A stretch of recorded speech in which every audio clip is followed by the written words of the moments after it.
อนอบน้อมแด่สมเด็จพระผู้มีพระภาคเจ้าพระองค์นั้นซึ่งเป็นพระอรหันต์ตรัสรู้โดยชอบเป็นผู้รู้ผู้ตื่นผู้เบิกบานได้ด้วยพระองค์เองขอนอบนบเคารพบูชาพระธรรมคำสั่งสอนของพระบรมศาสดาพระสัมมาสัมพุทธเจ้าพระองค์นั้นโดยเสียนโดยเกล่าวขอไหว้สาพระสงฆ์องค์เจ้าพระเถรานุเถระพระสังฆาธิการ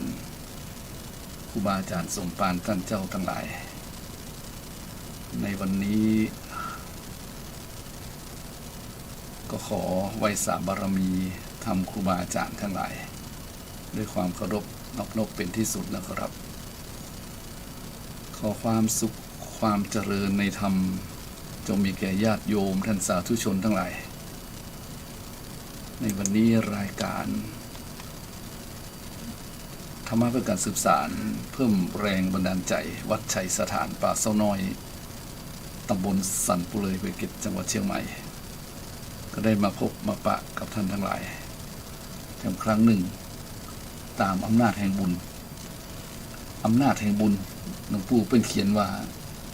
บุญใดใครก่อสร้างมาเองบุญนั้นจักบรรเลงสุขให้ใครบ่อาจข่มเหงก่อทุกข์ให้นาความลำบากยากไร้หมดสิ้นตามบุญอันนี้ก็เป็นธรรมบรรยากาศมงคลชีวิตประสิทธิพรคำกลอนสอนใจของหลวงปู่จันทร์กุศโล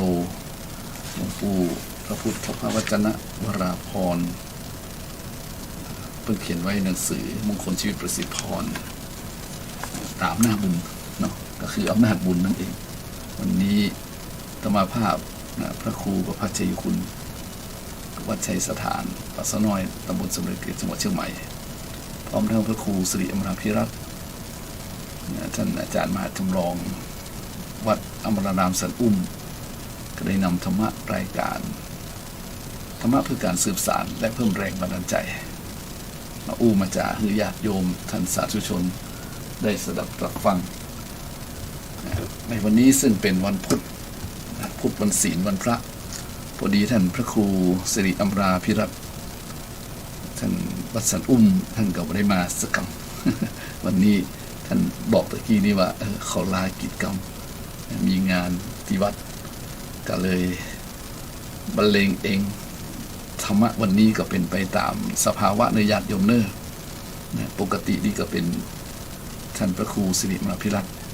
ท่านก็จะมาอู้ถึงธรรมะ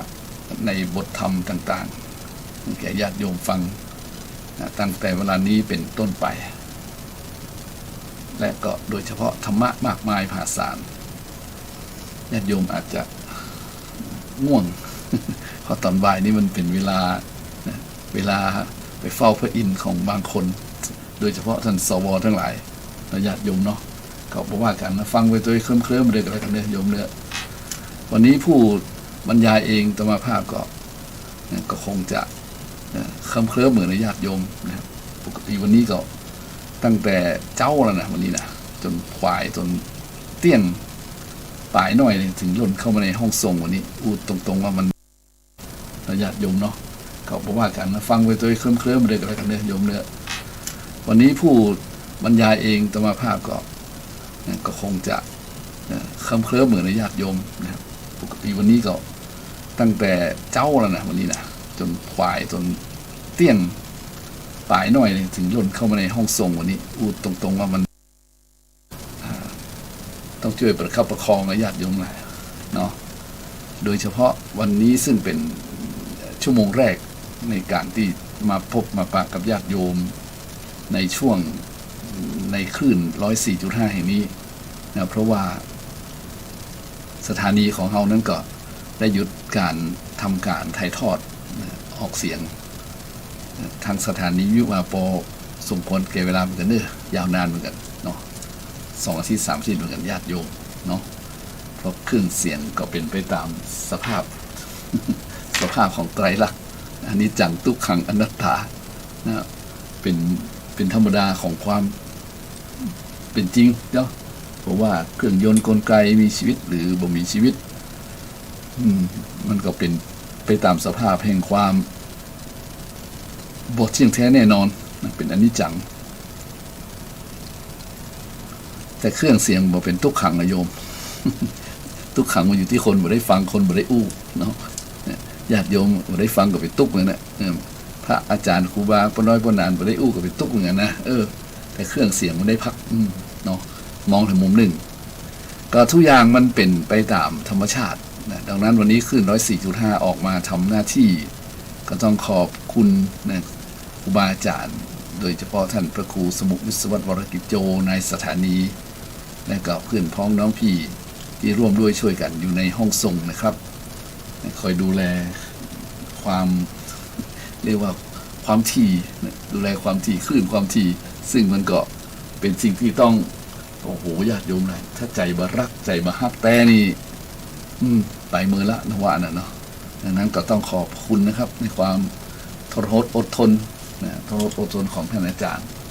พระครูสมุวิศวรวรกิจโจไว้ณที่นี้ตัวนะครับแต่ครูบาอาจารย์พี่น้อยพี่นาที่ช่วยกันนะครับก็มันต้องช่วยกันไปเตอะนั่นนะช่วยกันโหช่วยกันหามเนาะช่วยกันตามช่วยกันตุ้มอันไหนบอกกุ้มก็อู้กันตามมีก้อยอดขันตีสามัคคีกันไว้ น้ำใจคนเฮาเราโยมเนาะสามัคคีกันไว้น้ำใจคนเฮานี่มันสำคัญความสามัคคีนี่มันสำคัญถ้ามีความสามัคคีบ่มีน้ำใจนี่โอ้มันอยู่ด้วยกันยากอยู่ด้วยกันลำบากอยากโยมลองดูข่าวเลยวันนี้เนี่ยเนาะนะบ้านปี่เมืองน้องปรองดองกันมายาวนานเป็นลูกเป็นหลานอู้ภาษาเดียวกันมาถึงวาระนี้กับเอาเป็นเอาตายนะญาติโยมไรอย่างที่ทำกินอย่างถิ่นกันอยู่โตเกิดสงครามกันนะขนาดเป็นปี่เป็นน้องอู้ภาษาเดียวกันนะบอกว่าต่างโซนต่างปุ้นต่างรัสเซียยูเครนหรือต่างพม่าใกล้ๆเขาเรียกกันญาติโยมอะไรก็มันเป็นเรื่องของเรื่องของอย่างหลายๆอย่างถ้าจะมองเป็นเรื่องอย่างก็เป็นเรื่องนะญาติโยมอะไรเป็นเรื่องการเมืองก็เป็นเรื่องของการเมืองเป็นเรื่องของกิเลสวงจรกิเลสอย่างก็มันเป็นกิเลสมันเป็นกรรมมันเป็นวิบากเป็นไปหมดแล้วแต่จะมองมุมไหนได้ทั้งนั้นเหมือนกับเราเอาไม้แตงตากก๋วยญาติโยมกำเปรียบเทียบของกรรมโบราณเนี่ยว่าเอาไม้แตงตากก๋วยมาเนี่ยก๋วยนี่มันเป็นก๋วยก้าแต่ก่อนเนาะก๋วยก้าแล้วมันมีหูรอบๆเอาไม้แตงอะไรมันถูกหมดมันแม่นหมดอะญาติโยมเลยไม้แตงตากก๋วยมันโดนหมดอะในญาติโยมเลยคนเฒ่าเลยว่าไม้แตงตากก๋วยแล้วว่าไม้แตงตากก๋วยนี่ถ้าเอามาอู้เป็นภาษาไทยนี่นะภาษาไทยกลางนี่แหละเหมือนเอากำปั้นทุบดินด้วยนะกำปั้นทุบดินเอากำปั้นทุบดินมันถึงโดนนั่นก็โยมมันตรงไหนมันถึงแม่นดินหมดอ่ะเพราะว่าธรณีนี่มันกว้างใหญ่ไพศาลกำปั้นก็น้อยเดียวงั้นกำปั้นทุบตรงไหนก็โดนหมดอ่ะนะกำปั้นทุบดินนี่นะทางเหนือเฮาบ้านเฮาละเอาไอ้ไม้แตงตากก๋วยแตงเข้าไปเลยมันแม่นหมดไม้แตงตะกุยนี่มันแม่นกันในญาติโยมหลายเพราะฉะนั้นการสู้รบกันการฆ่ากันการทำร้ายกันไปตามธรรมดาของโลกเลยนะตามธรรมดาของโลกซึ่งโลกนี้ประกอบไปด้วยอวิชชาตัณหาอุปาทานเนี่ยโยมเนาะสมมุติเอาตัวนี้เป็นตัวตั้งนะโลกนี้ประกอบไปด้วยอวิชชาคือความโมโหตัณหาคือความอยากอุปทานนี่ก็คือความยึดมั่นถือมั่นยึดติดประมาณนี้ถ้าเราสมมุติว่าโลกนี้มันมีคนที่ประกอบไปด้วยอวิชชาตัณหาอุปทานคือคนบอกมีความอยากบ่มีที่เสี่ยงสุดอุปทานความยึดมั่นถือมั่นนี่นะถ้าเอาเป็นแบบนี้แล้วมันก็จะทำให้เกิดคุณว่าเกิดอะไรอย่างขึ้นมากมายนะที่มันเป็น มันเป็นฝ่ายบดีนะเพราะคนหรือว่าไผ่ก็แล้วแต่ที่มันเต็มไปด้วยอวิชชาตัณหาอุปาทานนี่นะขอย้ำว่าอวิชชาคือความโมโหตัณหาคือความอยากไม่มีที่สิ้นสุดนะอุปทานความยึดมั่นถือมั่นนี่นะถ้ามันเต็มไปอีเนี่ยถ้ามันเกิดทำมันอย่างลงไปนี่นะทำมันอย่างลงไปในส่วนของตามอำนาจของอวิชชาตัณหาอุปาทานนี่มันก็จะไปเกิดกลายเป็นวงจรบาปกรรมขึ้นมานะญาติโยมเนี่ยเป็นวงจรบาปกรรมขึ้นมาซึ่งวงจรบาปกรรมนี่น่ากลัวน่ากลัวเพราะว่ามันไปทีกรรมประหัตประหารกรรมประหัตประหารนี่วันนั้นไปหันเป็นประหัตประหารโอ้ไปดูใน YouTube ดูแล้วขนลุกน่ากลัวมากญาติโยมเลยคือเปิ้นมันเป็นด้วยกิเลสนั่นแหละในในคลิปไลน์กับเสียงใน YouTube กับเสียงเปิ้นส่งมาเนี่ยดูจนบักกล้าดูเปิ้นส่งมาก่อนเนี่ยเปิ้นเอาหมูโยมขอโทษทีนะโยมเนอะเอาหมูมาตัวนึงแล้วเปิ้นก็กึ่งกังจับไว้แล้วก็คนที่จะเอามีดตัดคอก็เตรียมไว้ให้ดีๆนะโอ้โหพอได้จังหวะญาติโยมว่านะมันเอามีดขนาดใหญ่นักคมกริบฟันขณะที่หมูยังเป็นเลยนะหมูยังเป็นตัดคอฟุดโอ้โหทำอาหารเขากั้นใจพอดุ้งเกิดอย่างขึ้นปรากฏว่าไปแย่งเอาเลือดเปิ้ลว่ะโอ้โหญาติโยมอะไรแย่งเอาเลือดจะกินเลือดเปิ้ลว่ะปะท้อทำมาแล้วโอ้ยนะนะ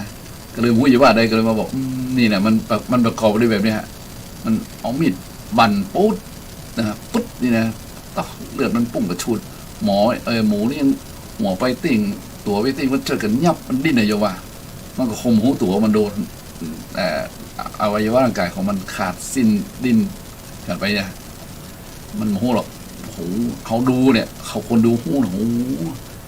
อวิชชาตัณหาอุปาทานเต้เนาะไอ้สู่เขาเนาะกรรมของไผ่กรรมของมันเต้เนอะ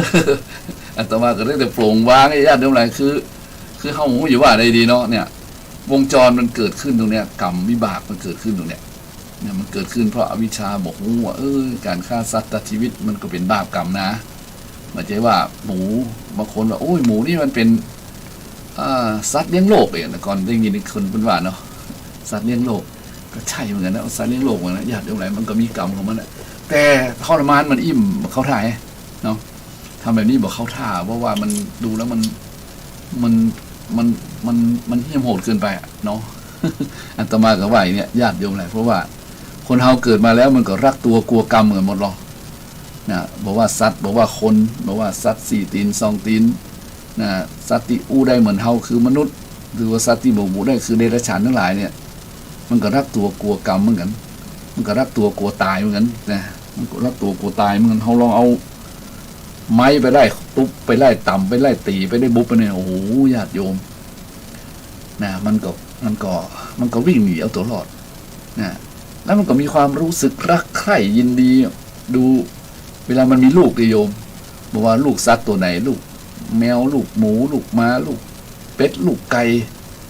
จ้างลูกม้าลูกวัวควายเนี่ยสัตว์ผู้เป็นแม่เนี่ยจะทนุบำรุงเอาใจใส่ลูกมันมีชีวิตจิตวิญญาณเนี่ยมันมีความรักในญาติโยมเพราะฉะนั้นก็ตรงนี้อู้ถึงกรรมตรงนี้ขอเอาใจเขามาใส่ใจเราสักหน่อยเนาะเอาใจเปิ้ลมาใส่ใจเฮาสักหน่อยว่าวันนี้วันศีลเนาะอู้ถึงเรื่องศีลข้อที่1เนี่ยนะปาณาติบาตนี่นะมันเป็นเรื่องที่เฮาบางคนก็มันบางคนก็เนาะบางคนก็มีอาชีพบางคนก็เว้นได้บางคนก็เว้นไม่ได้แต่หมายความว่านะถ้าเฮาทำแล้วมันให้มันดู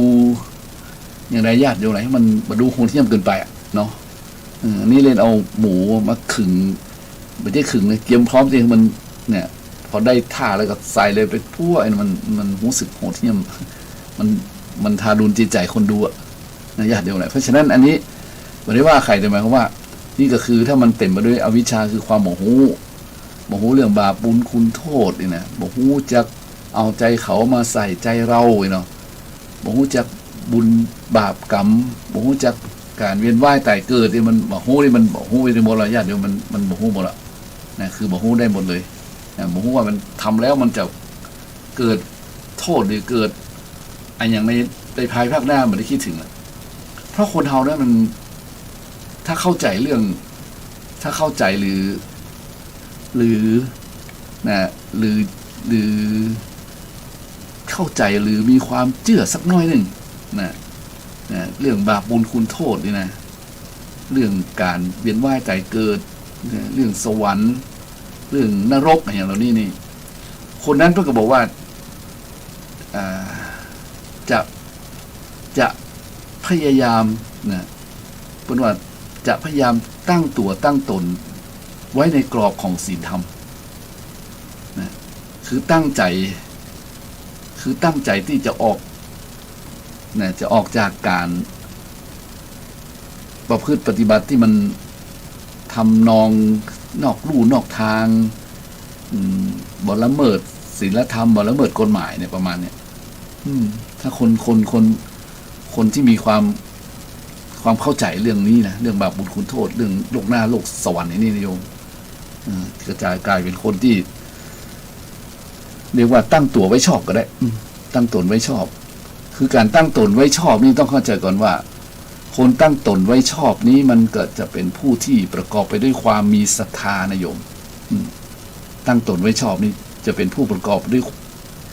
เป็นคนมีศรัทธามาก่อนเมื่อมีศรัทธาแล้วเนี่ย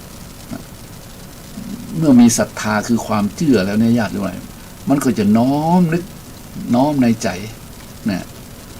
เข้าไปสู่นะความเป็นมนุษย์สมบูรณ์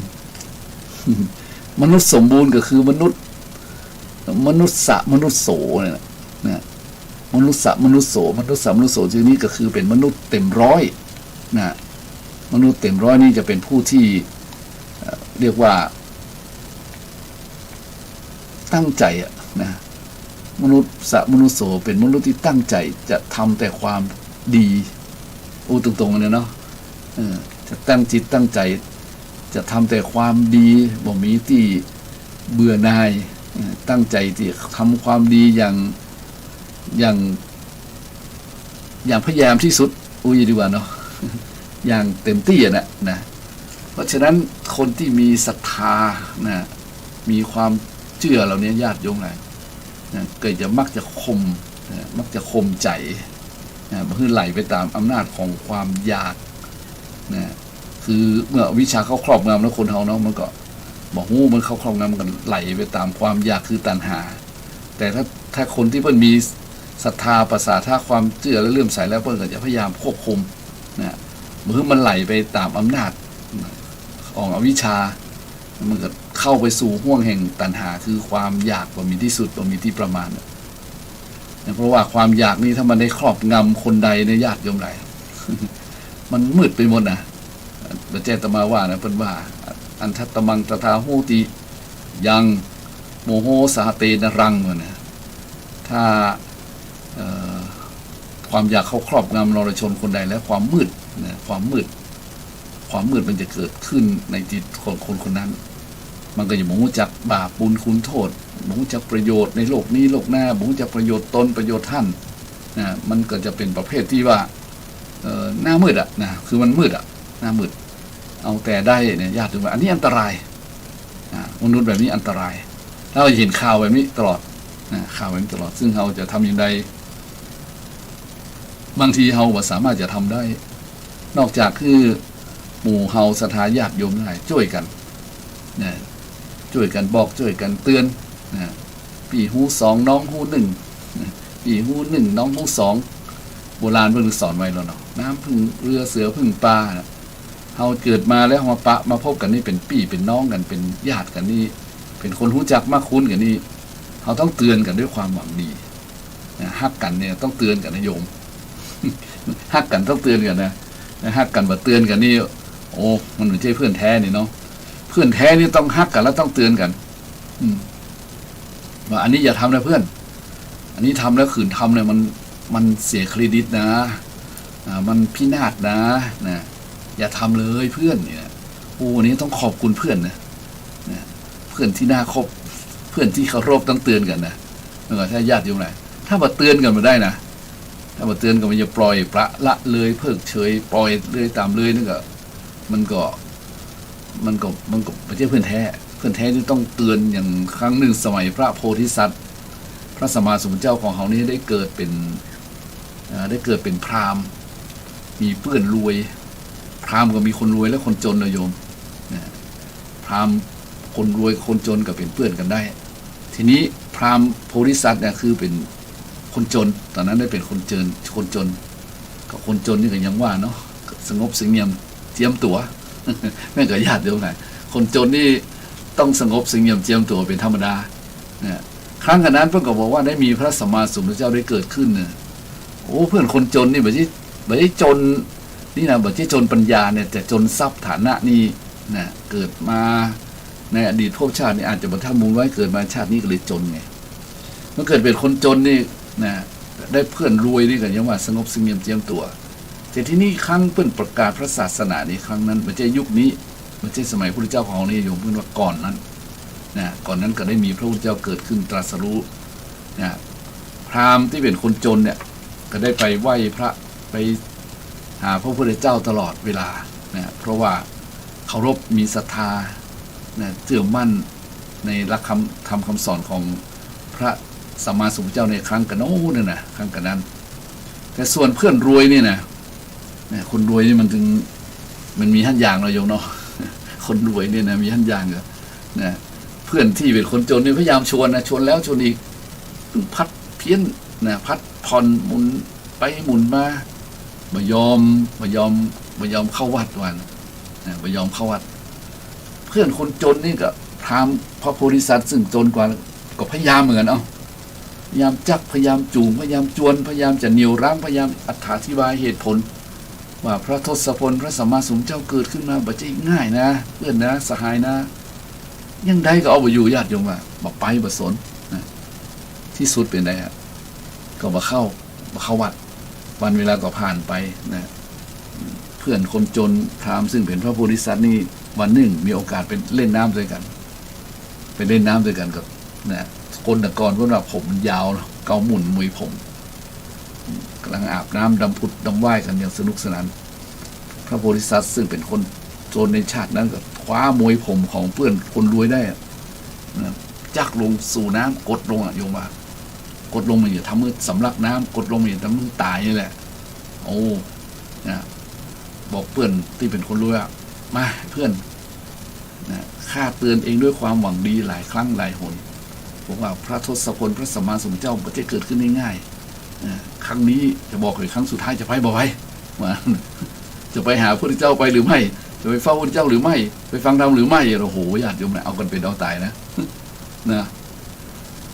เพื่อนพราหมณ์ซึ่งเป็นคนรวยโอ้ได้คิดไอ้เพื่อนเขาคนนี้สงบซึ่งยังเตรียมตัวเขาเป็นคนที่น่าเคารพน่ารักเขาบอกเคยก้าวร้าวขนาดนี้เลยวันนี้จะเอาเป็นเอาตายขนาดนี้อะแสดงว่าเรื่องนี้สำคัญมากนี่เรื่องนี้สำคัญมากโอ้ถ้าเขาไปเนี่ยเขาเป็นเรื่องแน่เนาะถ้าอันเพื่อนเขาคนนี้คงอยู่ทำร้ายขนาดนี้บักกล้าหรอกว่าเขาเป็นคนสงบเสงี่ยมเจียมตัวโอ้ญาติโยมไรความคิดของปัญญาชนแม้จะอยู่ในสภาวะที่เป็นคนถูกทำร้ายสติมือวิ่งโวยเนาะสติมาปัญญาเกิดปั๊บนะว่าเพื่อนเอาละเราต้องมาทุสลายกันขนาดนี้ละเอาละข้ายอมเพื่อนไปก็ไปครั้งนี้ก็ไปด้วยกันเนอะยอมห้าปากไว้ไปหาพระพุทธเจ้าพระโพธิสัตว์ในครั้งนั้นก็เลยปล่อยมวยผมเลยญาติโยมปล่อยมวยผมเพื่อเป็นอิสระหลังจากนี้พากันเข้าวัดโอ้ไม่ได้เข้าวัดติดเลยทีนี้เล่าเรื่องนี้คือเป็นอุทาหรณ์สอนจิตเข้าคิดสอนใจว่านี่แหละมึงกับผู้ชี้ขุมทรัพย์ของเราไงเพื่อนที่คอยบอกที่คอยเตือนที่คอยสะกิดว่าอย่าทำอย่างนั้นมันบัดดีอย่าทำอย่างนี้มันบัดได้อย่าไปทางโน้นนี่คอยห้ามปรามเพื่อนที่จะกระทำความชั่วได้นั้นเป็นเพื่อนที่น่าคบนะเป็นเพื่อนแท้นะโยมเนอะในหลักธรรมก็มีไว้เพื่อนที่ดีต้องมีแบบเนี้ยนิสัยแบบเนี้ยคอยห้ามปรามเพื่อนเมื่อจะกระทำความผิดความชั่วก็ห้ามกันไปอันปัจจุบันนี้ก็เช่นเดียวกันนะญาติโยมอันปัจจุบันนี้เราเห็นว่าคนเราในโลกมนุษย์เนี่ยในโลกปัจจุบันเนี่ยเขาบอกว่านะมันเป็นยุคของอะไรอย่างก็แล้วแต่อาตมาบอกว่าเป็นยุคของอย่างนิยม เป็นว่ายุคธรรมนิยมกับปัจจัยยุควัตถุนิยมเนาะยุคศรีวิไลยุคอย่างที่มันทำให้คนเรามันเกิดติดในวัตถุในญาติใช่ไหมเพราะว่าวัตถุสิ่งที่มันเกิดขึ้นในโลกนี้มันน่าจับต้องน่าเป็นเจ้าของหรอมันซื้อได้ไงโยมมันซื้อได้เพราะฉะนั้นก็เลยคนก็เลยให้ความนิยมความนิยมก็เลยใจชีวิตไปอยู่กับสิ่งเหล่านั้นโดยลืมคิดถึงหลักของความจริงความจริงคืออย่างเนี่ยหลักของความจริงก็คือจริงชีวิตของเรานี่อยู่ในวัฏฏะสงสารหมุนอยู่ในวงจรของกิเลสกรรมวิบากหมุนอยู่เนี้ยกิเลสกรรมวิบากแล้วมันก็เป็นอนิจจังทุกขังอนัตตาเพราะคนไปได้หลงไหลหลงลืมหลงยินดีมันเกิดเลยไม่ได้คิดเรื่องนี้ว่าความจริงแล้วคนเราเนี่ยวนอยู่ในกิเลสวนอยู่ในกรรมวนอยู่ในวิบากอันนี้เรียกว่าไตรวัฏฏะในญาติโยมไงวนอยู่เนี่ยไตรวัฏฏะวัฏฏะก็คือวงจรวนเวียนนะวนเวียนวงจรของอย่างพ่อโยมว่าของกิเลสหนึ่งละนะกิเลสนี่ประกอบไปด้วยอย่างที่จะมาบอกพี่แหละนะกิเลสนี่มันมีปัญหาตัณหา108ที่มันบอกว่ากิเลสนี่คืออวิชชาตัณหาอุปทานอวิชชาตัณหาอุปทานตัวนี้ตัวร้ายนะญาติโยมไหนมันตัวร้ายจริงๆนะคนที่ประกอบหรือคนที่ตกอยู่ในวงจรของอวิชชาความโมโหตัณหาคือความอยากเป็นที่สิ้นสุดอุปทานคือความยึดมั่นถือมั่นนี่นะคนนั้นนี่แทบจะสามารถจะดิ้นหลุดออกได้เลยถ้าตกเป็นทาสมันจริงๆนะก็เลยประกอบกรรมทำชั่วเนี่ยเมื่อมีกิเลสขึ้นมาก็เลยทำสร้างบาปกรรมไม่ใช่สร้างบุญกรรมนะคนเรานี้สร้างบุญกรรมนี่มันจะไม่มีปัญหาโยมนะปัญหาจะมีแต่มันเหมือนเช่นว่ามีปัญหาเดือดร้อนไผ่นะเพราะว่าบุญกรรมนี่ไผ่ทำไว้แล้วมันสบายมันดีนะมันเรียกว่ามันเป็นวงจรแห่งกุศลมันเจริญนะพระถ่ายไผ่ทำบุญกรรมนี่แหละแม้นตายไปเนี่ยแม้นตายไปนี่โอ้โหญาติโยมแหละแม้นตายไปนี่ก็ยังสามารถผ่านอบายภูมิ4นรกเปรตอสุรกายเดรัจฉานนี่นะคือกุศลกรรมเนี่ยมันทำให้ผ่านอบายภูมิ4มันเลยสามารถยกตัวขึ้นสูงได้แต่ถ้าทำบาปกรรมนี่นะถ้าทำบาปกรรมนี่ก็จะตกอยู่อำนาจของได้ตกอยู่ใต้อำนาจของเนี่ยของอวิชชาตัณหาอุปทานเนี่ยมันก็จะเป็นกิเลสที่หมุนเวียนชักนำให้กระทำในสิ่งที่ชั่วร้ายชั่วร้ายก็คือบดีก็เลยกลายเป็นกาว่าเวียนวกเนี่ยตกลงมาสู่ในห้วงอบายซึ่งมันก็เป็นสิ่งที่ขาดทุนในญาติทั้งหลายขาดทุนเสียดายเพราะฉะนั้นญาติโยมทั้งหลายถ้าไผ่หูตัวกลัวกรรมอย่าทำชั่วมันว่าจะหมองมัวหม่นไหมไปเมืองผีพึงรีบทำแต่กรรมที่ดีๆจะได้มีความสุขพ้นทุกข์เพราะฉะนั้นก็คือทำกรรมที่เป็นบุญแต่กรรมที่เป็นกุศลกรรมที่ทำแล้วนี่มันสบายใจนะญาติโยมหลายสบายใจคือจิตมันผ่องใสจิตมันผ่องใสสบายใจมันฮับได้เนี่ยเนาะมันจิตมันผ่องใสใจมันเลยสบายตายมันก็เลยกลายเป็นคนที่เรียกว่ามีความสุขอย่างล้นเหลือนะญาติโยมหลายมีความสุขอย่างล้นเหลือนะมีความสุขอย่างล้นเหลือก็คือแบบว่าเอาตัวรอดปลอดภัยได้ฉะนั้นญาติโยมทั้งหลายอย่างวันนี้เป็นวันพระวันศีลนี่เนาะเราก็มาเข้าวัดเข้าวากันบางคนบ่ลืมวันศีลนะญาติโยมทั้งหลายวันศีลนี่ลืมหมดนะเพราะว่ามัวแต่ทำมาหากินซึ่งธรรมาก็บอกญาติโยมหลายครั้งเลยว่านะถึงแม้ว่าจะทำการทำงานเราก็บุคคลที่จะนะ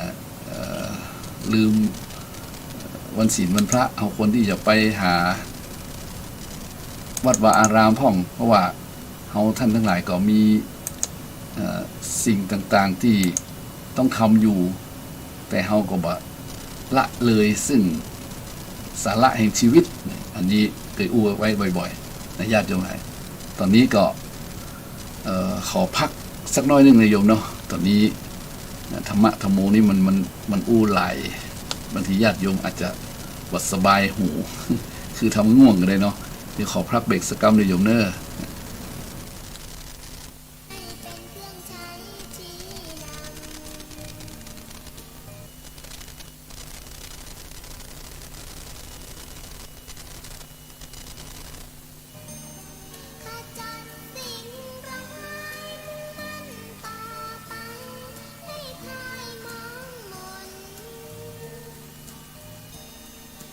ก้าวต่อไปไม่ให้สิ้นสุด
ต่อกันใหม่ญาติโยมทั้งหลาย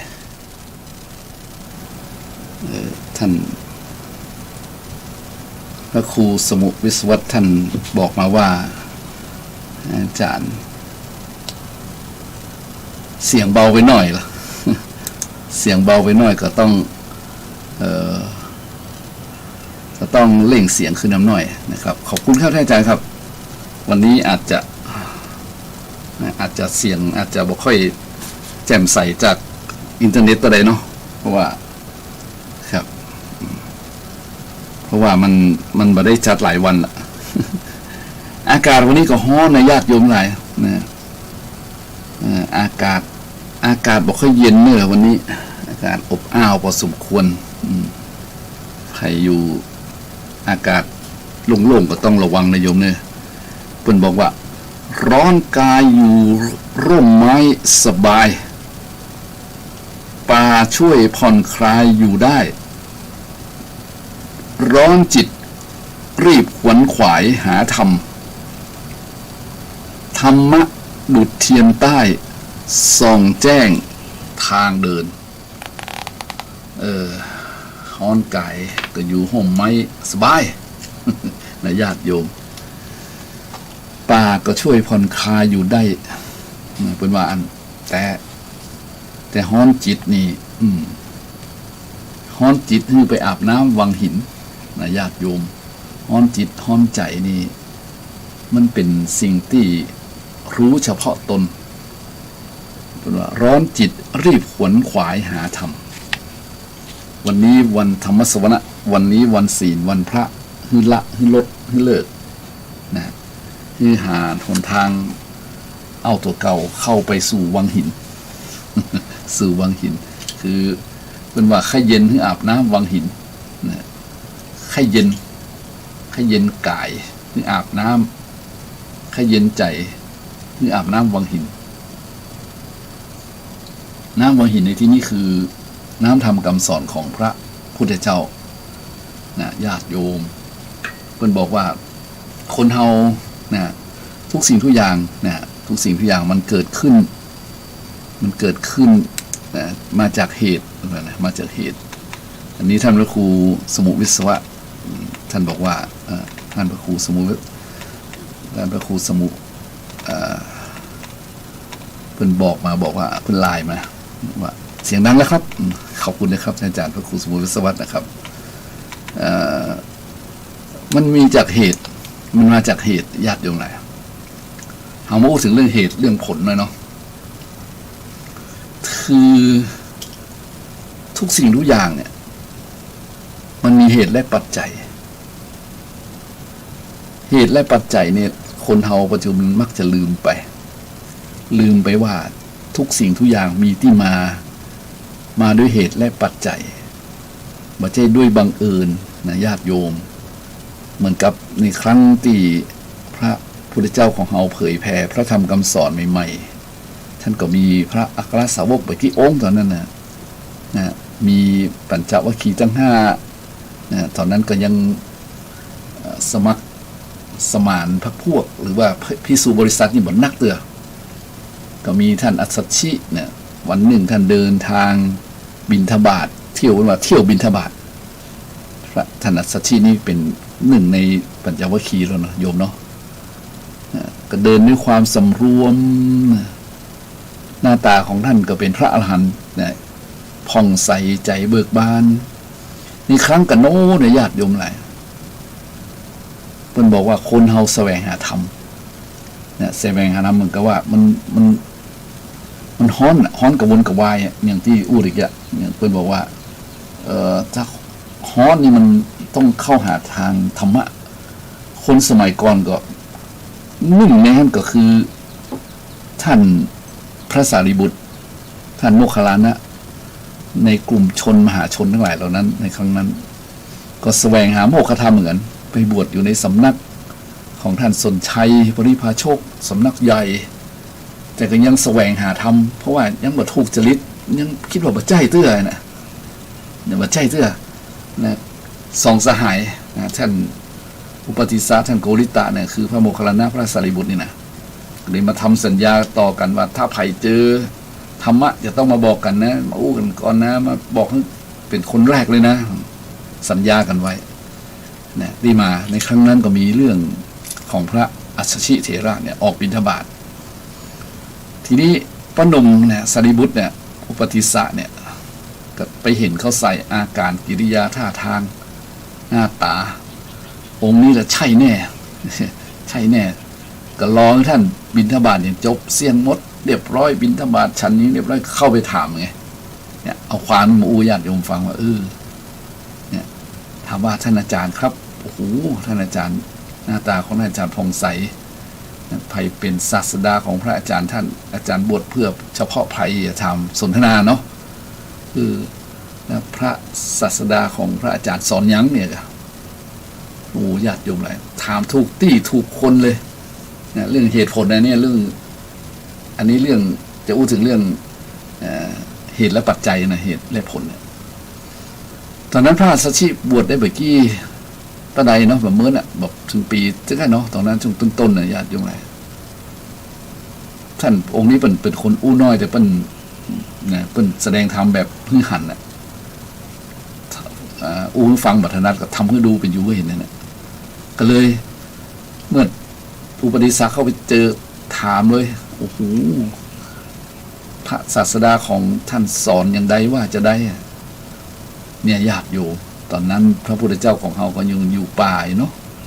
ท่านอัสสชิก็บอกโอ้นะเป็นว่าอียีธรรมาเหตุปภวาเตสังเหตุงตถาคโตเตสัญจะโยนิโรโทจะเอวังวาทีมหาสมโนพระพุทธเจ้าของเราคนว่าอีทำเราได้เกิดแต่เหตุพระตถาคตเจ้าทรงแสดงเหตุแห่งธรรมเหล่านั้นและความดับแห่งธรรมเหล่านั้นพระมหาสมณะท่านมีปกติทรงสั่งสอนอย่างนี้อุริระญาติโยมหลายเนี่ยคือหัวใจแล้วท่านว่ามาน่ะโดยย่อละโทษญาติโยมท่านสารีบุตรโอ้น่ะเป็นใจอีโลดวงตานี่สว่างปุ๊บเลยสว่างปุ๊บในญาติโยมนะคือจิตมันห้าธรรมะเลยโอ้คือคนมันอบรมบ่มเพาะมาถึงที่สุดแล้วแต่โดยเฉพาะผู้มีปัญญาอันจะตรัสรู้แล้วเนี่ยคือจะหันทำแล้วอย่างพระสารีบุตรนี่ยิ่งง่ายนะญาติโยมเนี่ยยังเขาเรียกปึกกันเนาะนะรู้ทันทีโอ้เนี่ยญาติโยมหลายรู้ทันทีว่าโอ้สิ่งหนึ่งสิ่งใดมีความเกิดขึ้นเป็นธรรมดาสิ่งนั้นทั้งมวลมีความดับไปเป็นธรรมดารู้เหตุเกิดที่ใดดับที่นั่นโอ้ต้องดับที่เหตุรู้เลยทันทีรู้เลยทันทีโอ้นะน้ำในกรุงเทพนี่นะมันท่วมเพราะว่าได้ลอกต่อ8 ปีนี่ถึงพูดญาติโยมหลายอันนี้เอาเรื่องที่มันเกิดขึ้นปัจจุบันมายกตัวอย่างได้ในญาติโยมหลายเนี่ยเห็นว่าเปิ้นน้ำท่วมบ่อยๆเปิ้นว่าบ่ได้ลอกท่อ8 ปีโอ้โหมันก็เห็นที่เหตุเป็นผลนะเนาะเนี่ยมันจะว่าน้ำมันมีที่ออกมันมีที่ออกแต่ท่อมันตันเนี่ยท่อมันตันเป็นเหตุเนี่ยญาติโยมหลายอันนี้เปรียบเทียบฟังเนี่ยเปรียบเทียบฟังไปเนาะเพราะฉะนั้นอันนี้ก็พระพุทธเจ้ามันแสดงเหตุแห่งธรรมญาติโยมหลายตอนนี้ทับใส่กันในโยมเนี่ยเจริญพรว่าจะด้อยทับใส่ได้เจริญพร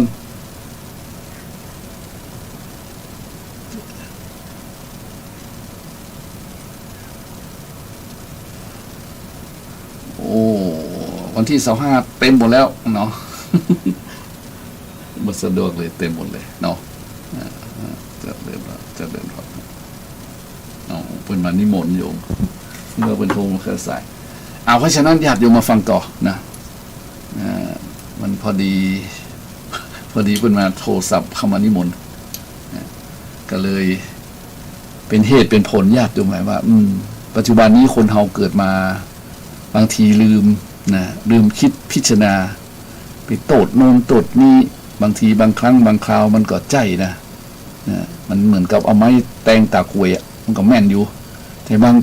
ทีที่แท้จริงแล้วมันมาจากเหตุญาติโยมหลายเพราะฉะนั้นผู้ใดถ้าเข้าใจเรื่องเหตุเรื่องผลเข้าใจว่ามันเป็นสิ่งที่ควรจะทำด้วยเรียกว่า มีสตินะมีสติก็คือระลึกได้อยู่เสมอนะระลึกได้อยู่เสมอว่าสิ่งเหล่านี้นะมันเป็นสิ่งที่ทำไปแล้วทำให้เกิดความสุขความเจริญนะสิ่งเหล่านี้มันเป็นประโยชน์นะมันให้ประโยชน์มากกว่าให้โทษก็ขวนขวายในสิ่งนี้ต่อไปนะทำในสิ่งนี้ต่อไปอันนี้เป็นเพราะว่าทำเหตุที่มันสมบูรณ์นะทำเหตุสมบูรณ์แล้วผลมันก็สมบูรณ์เองเพราะฉะนั้นคนเกิดมาในโลกนี้ญาติโยมหลายในที่สุดก็จะต้องละจากโลกนี้ไปฉะนั้นการที่ละโลกนี้ไปนะเป็นธรรมดาแต่จะทำให้ไปอยู่ในโลกหน้าอย่างมีความสุขเนี่ยมันจะต้องอยู่ในปัจจุบันนี้วันนี้ก็เลยมาบอกให้ญาติโยมว่าเราต้องมีศรัทธาสัมปทานเด้อนะเราต้องมีศีลสัมปทานเด้อเนี่ยเราต้องถึงพร้อมด้วยศรัทธาเราต้องถึงพร้อมด้วยการปฏิบัติทางกายวาจาใจของเราคือเป็นปกติอยู่ในทำนองครองแห่งธรรมเด้อต้องมีจาคะถึงพร้อมด้วยจาคะคือแบ่งปันส่วนแล้วจะต้องมีปัญญาคือรู้รอบรู้เท่ารู้ทันเพื่อได้กันตัวเองออกมาจากกองกิเลสทั้งหลายวันนี้ถ้าทำเหตุวันนี้ทำเหตุจากนี้เริ่มต้นด้วยศรัทธาสัมปทานเนี่ยนะญาติโยมหลายทุกคนก็จะทำอย่างบ่ต้องมาบอกบ่ต้องมา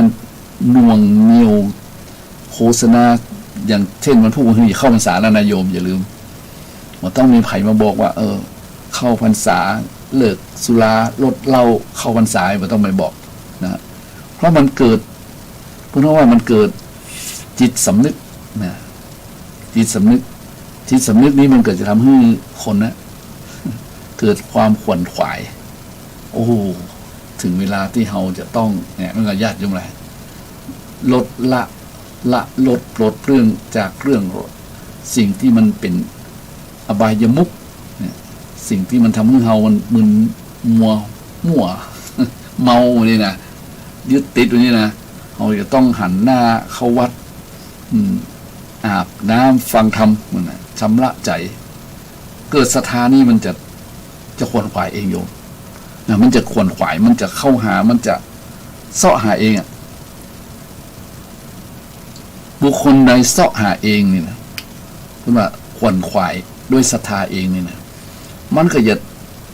ทำอะไรอย่างนั้นอย่าทำด้วยฉันทะคือความพอใจที่จะทำยอดโยมเลยเพราะฉะนั้นคนที่ทำบุญด้วยใจจริงๆที่มีศรัทธาเนี่ยอาตมาบอกเลยว่าเพิ่นทำด้วยความเต็มใจเต็มร้อยเนี่ยฉันทะของเพิ่นชักนำไปเนี่ยเพิ่นเหมือนย่อท้อ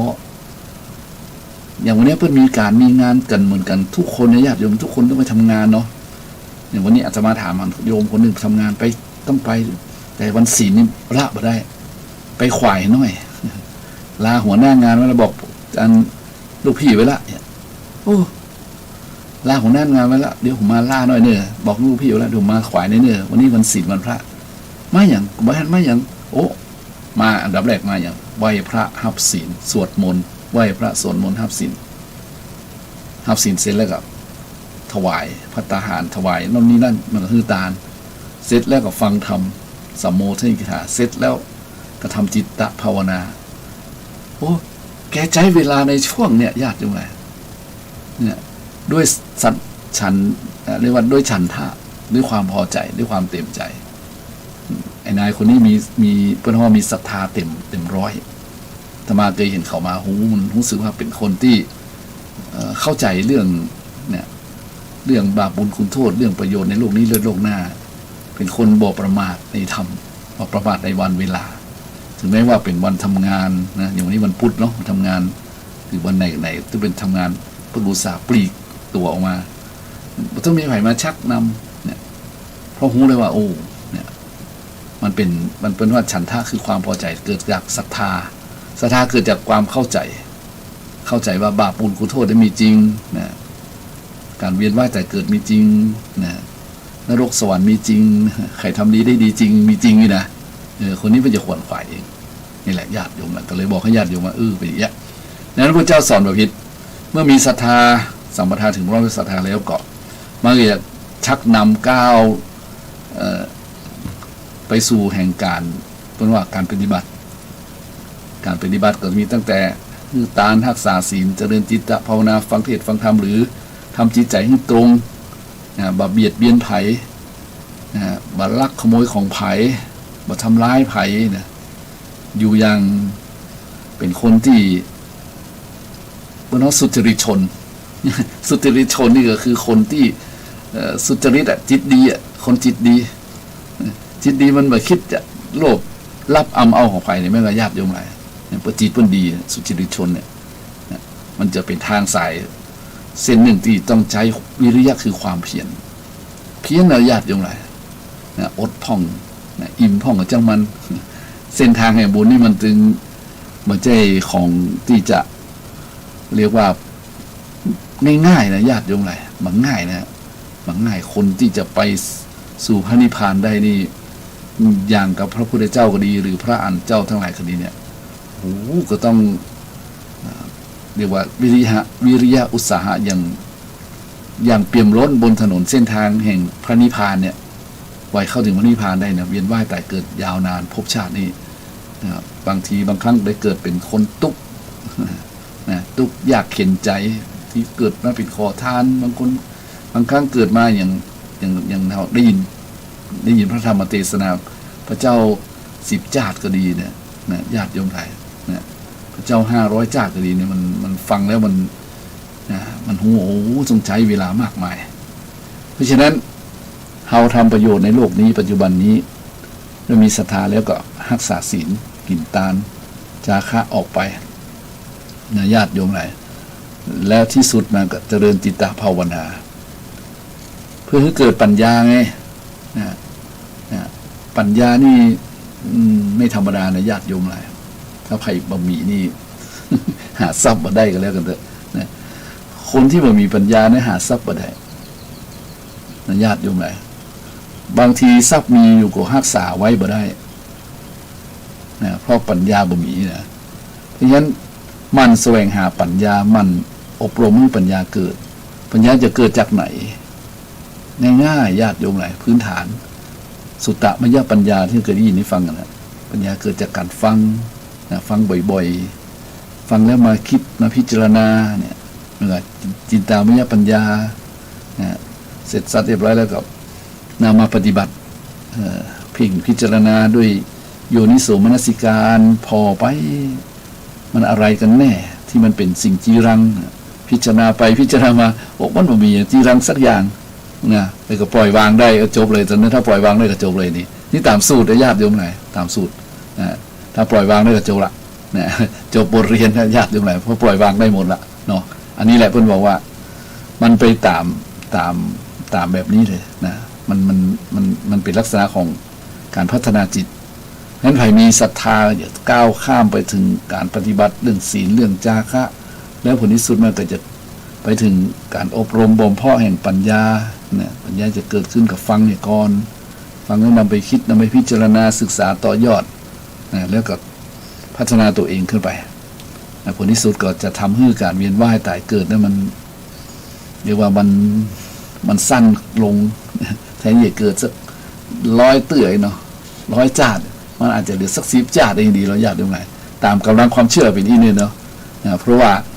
ถ้าคนที่มีความเชื่อเรื่องการเวียนว่ายตายเกิดมีศรัทธาแล้วก็พยายามบำเพ็ญอย่างที่ว่ามาในเมื่อตัดวงจรตัดวงจรทำให้สั้นลงทำให้น้อยลงตัดวงจรคือวงจรกิเลสมันจะทำให้รู้เท่ารู้ทันระงับยับยั้งชั่งใจได้ผลที่สุดก็จะสามารถเดินทางข้ามภพชาติไปสู่ในภพชาติ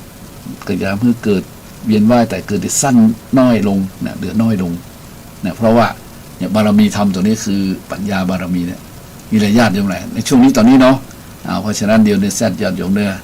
ขอพักกันสักกรรมวันนี้พักบ่อยหน่อยบอกว่ามันเป็นเรื่องของญาติโยมหลายมันเป็นเรื่องของ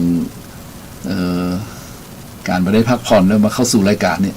ยอมรับเลยเนี่ยญาติโยมทั้งหลายแป๊บหนึ่งนะโยมเนาะเดี๋ยวจะมาพบกันใหม่ในญาติโยมเนาะขอแป๊บหนึ่ง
ญาติโยมทั้งหลายเราก็มาอู้กันต่อเนาะมันเป็นธรรมดาของวันที่ง่วงที่สุด ใครจะโทรเข้ามาก็โทรได้เลยโยมเนี่ยเพราะว่าเสียงมันหายไปกันเนี่ยเสียงหายไปไหมเสียงหายไหมโยมเสียงมันหายไปไหมถ้าหายไปก็ต้องขออภัยเอามาหายโยมเนาะวันนี้เป็นวันแห่งความง่วง ในญาติโยมใครโทรก็โทรเข้ามาในโยมเนี่ย053-114-332โยมวันนี้เป็นวันที่ง่วงที่สุดท่านอาจารย์พระครูสมุวิศวัตรวรกิจโจเพราะว่าวันนี้มันคอนโทรลมาได้ครับวันนี้นะเพราะว่าท่านอาจารย์พระครูสิริอมราภิรัตน์ท่านบอกกับท่านหันก็ได้ฮับปากกับท่านอาจารย์พระครูสมุวิศวัตรวรกิจโจไว้ว่าวันนี้จะจัดเองนะครับนะแต่จัดตารางตัวเองผิดไปหน่อย มีงานเข้าก็เลยนะต้องเอาใครกับญาติโยมที่ฟังเทศฟังธรรมในวันนี้นะ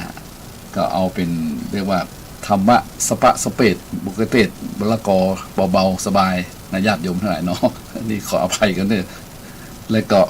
ถ้าญาติโยมอย่าโทรมาคุยตัวมาสนทนาธรรมตัวก็ได้เพราะว่าจัดเป็นช่วงใดที่มันเหลือฝืนแล้วก็จะเปิดเพลงให้ญาติโยมฟัง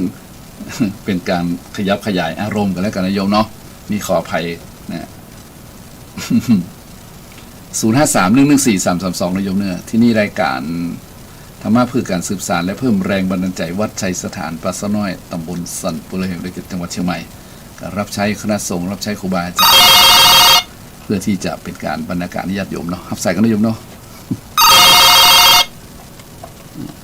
เจริญพรโยมพระพุทธเจ้าอ๋อโยมไม่น้อยมึงเปล่าว่าจะได้ ยังฟังอยู่แต่อ๋อยังฟังอยู่กะโอ้นี่ธรรมะของตัวเจ้าวัดป่าเซานี่ไปเรื่อยๆไม่น้อยเนอะธรรมะสุดยอดเนาะธรรมะสุดยอดง่วงสุดยอดแล้ววันนี้นะธรรมะสุดยอดธรรมะสูงสุดธรรมะสูงสุดละไม่น้อยเนาะไปทางใดก็โดยฟังจนได้โอ้ดีแต่ดีว่าเนาะในคืนนี้104.5ไม่น้อยเนอะไม่น้อยมีอย่างฝากกอเจ้าชัดเจนดีเจ้าสองเล็บกะไม่น้อยมีธรรมะอย่างมาอู้ตัวได้เนอะแจมมาได้เลยตอนนี้มาวันเนี้ยธรรมะอย่างนี้ไม่น้อยสุดตัวออกไปเดียวได้ยินแต่ทำสุดใจได้ว่าธรรมะวันนี้ฟังแล้วเป็นธรรมะที่สูงสุดที่สูงสุดใช่อ่ะเดี๋ยวนี้จะอู้ถึงธรรมะเกี่ยวกับเรื่องของคนดีสี่สังคมไม่น้อยเนาะไม่น้อยฟังเด้อเจ้าเจริญพรนะไม่เห็นเราฟังเลยเย็นนี้ก็นั่งเฝ้าวิทยุเนี่ยสาธุขอไม่น้อยเพราะอยู่ดีสบายสุขกายสุขใจเด้อสาธุวันผูกที่จะมันได้ฟังเลยวันผูกนี่ว่านี้จะขึ้นหน้าจะสูงน้ำพระธาตุวะโอ้สูงน้ำพระธาตุเหมือนกันพวกนี้ก็ไม่ได้อยู่เหมือนกันพวกนี้ลากิจเหมือนกันพวกนี้จับกันนอกจับกันขอทางพระครูมีความสุขอย่างไม่น้อยนี่เนอะสาธุจะเดินพรได้ไม่น้อยเนอะเจ้ากับพระสาเจ้าจะเดินพรโยมปุ้นโทรจากเมืองเป้ามานี่เปิ้นฮับขึ้นได้ดีแล้วฮับเสียงได้ดีแล้วเนาะก็ต้องขออนุโมทนากับแม่น้อยเมืองเป้าคนเด้อนี่มันโทรมาเมื่อกี้ฮับปากแม่น้อยว่าจะอู้ถึงเรื่องธรรมของคนดีสี่สังคมธรรมของคนดีนี่มันมีมากมีหลายในญาติโยมหลายแต่เขาอู้โดยพระละการไปก็มีเปลือกเปเตยเนาะแต่ถ้าอู้ถึงคำหมดนี้ที่จะนำมาเสนอแก่ญาติโยมทั้งหลายนี่นะเปิ้นฮ้องว่าลักคุณธรรมที่เป็นเหตุทำให้คนที่ได้ประพฤติปฏิบัติเป็นคนดีนะเป็นผู้สมควรแก่การยกย่องนับถือนะเป็นคนที่เราสามารถเข้าใกล้ได้นะเพราะเข้าใกล้เนี่ยมันบ่ฮ้อนนะบ่ฮ้อนหูบ่ฮ้อนใจ บ่ไม่เฮาว่าอนุญาตตรงไหนเนี่ยเพราะว่าคุณสมบัติของคนดีซึ่งมันต้องนำมาอู้แก่ญาติโยมทั้งหลายฟังในช่วงเนี้ยซึ่งเฮามีคนดีอยู่มากมายในโลกนี้นะโบราณเพิ่งก็สอนไว้นะคนจะดีใช่ดีที่มีทรัพย์ตรงนั้นนะมีใช่นับโคตรเง่าเผ่าพงษาคนจะดีที่การงานนาอีกวิชาศีลธรรมนำให้ดีเราต้องการคนประเภทนี้นะคนประเภทเนี้ยนะคนที่มีศีลมีธรรมเนี่ยเพราะฉะนั้นก็จะมาอู้ว่าคนดีสี่สังคมนะญาติโยมหลายต้องมีหลักปฏิบัติตามนะตามหลักธรรม7ประการนะ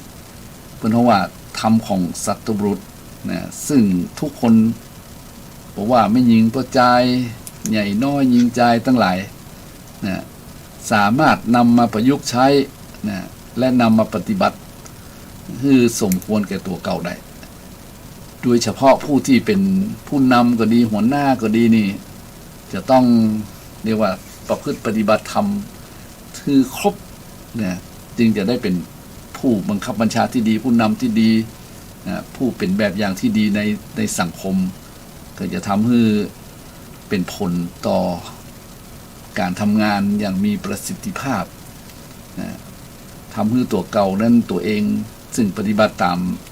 สัพพุริสธรรมทั้ง7นี้ก็จะเป็นคนที่มีคนเคารพยกย่องนับถือนะอันนี้มาอยู่ในหลักธรรมที่พระเจ้าแสดงไว้ในญาติโยมไทยนะอันที่1นี่เป็นบอกว่าธรรมัญยุตานะธรรมัญยุตา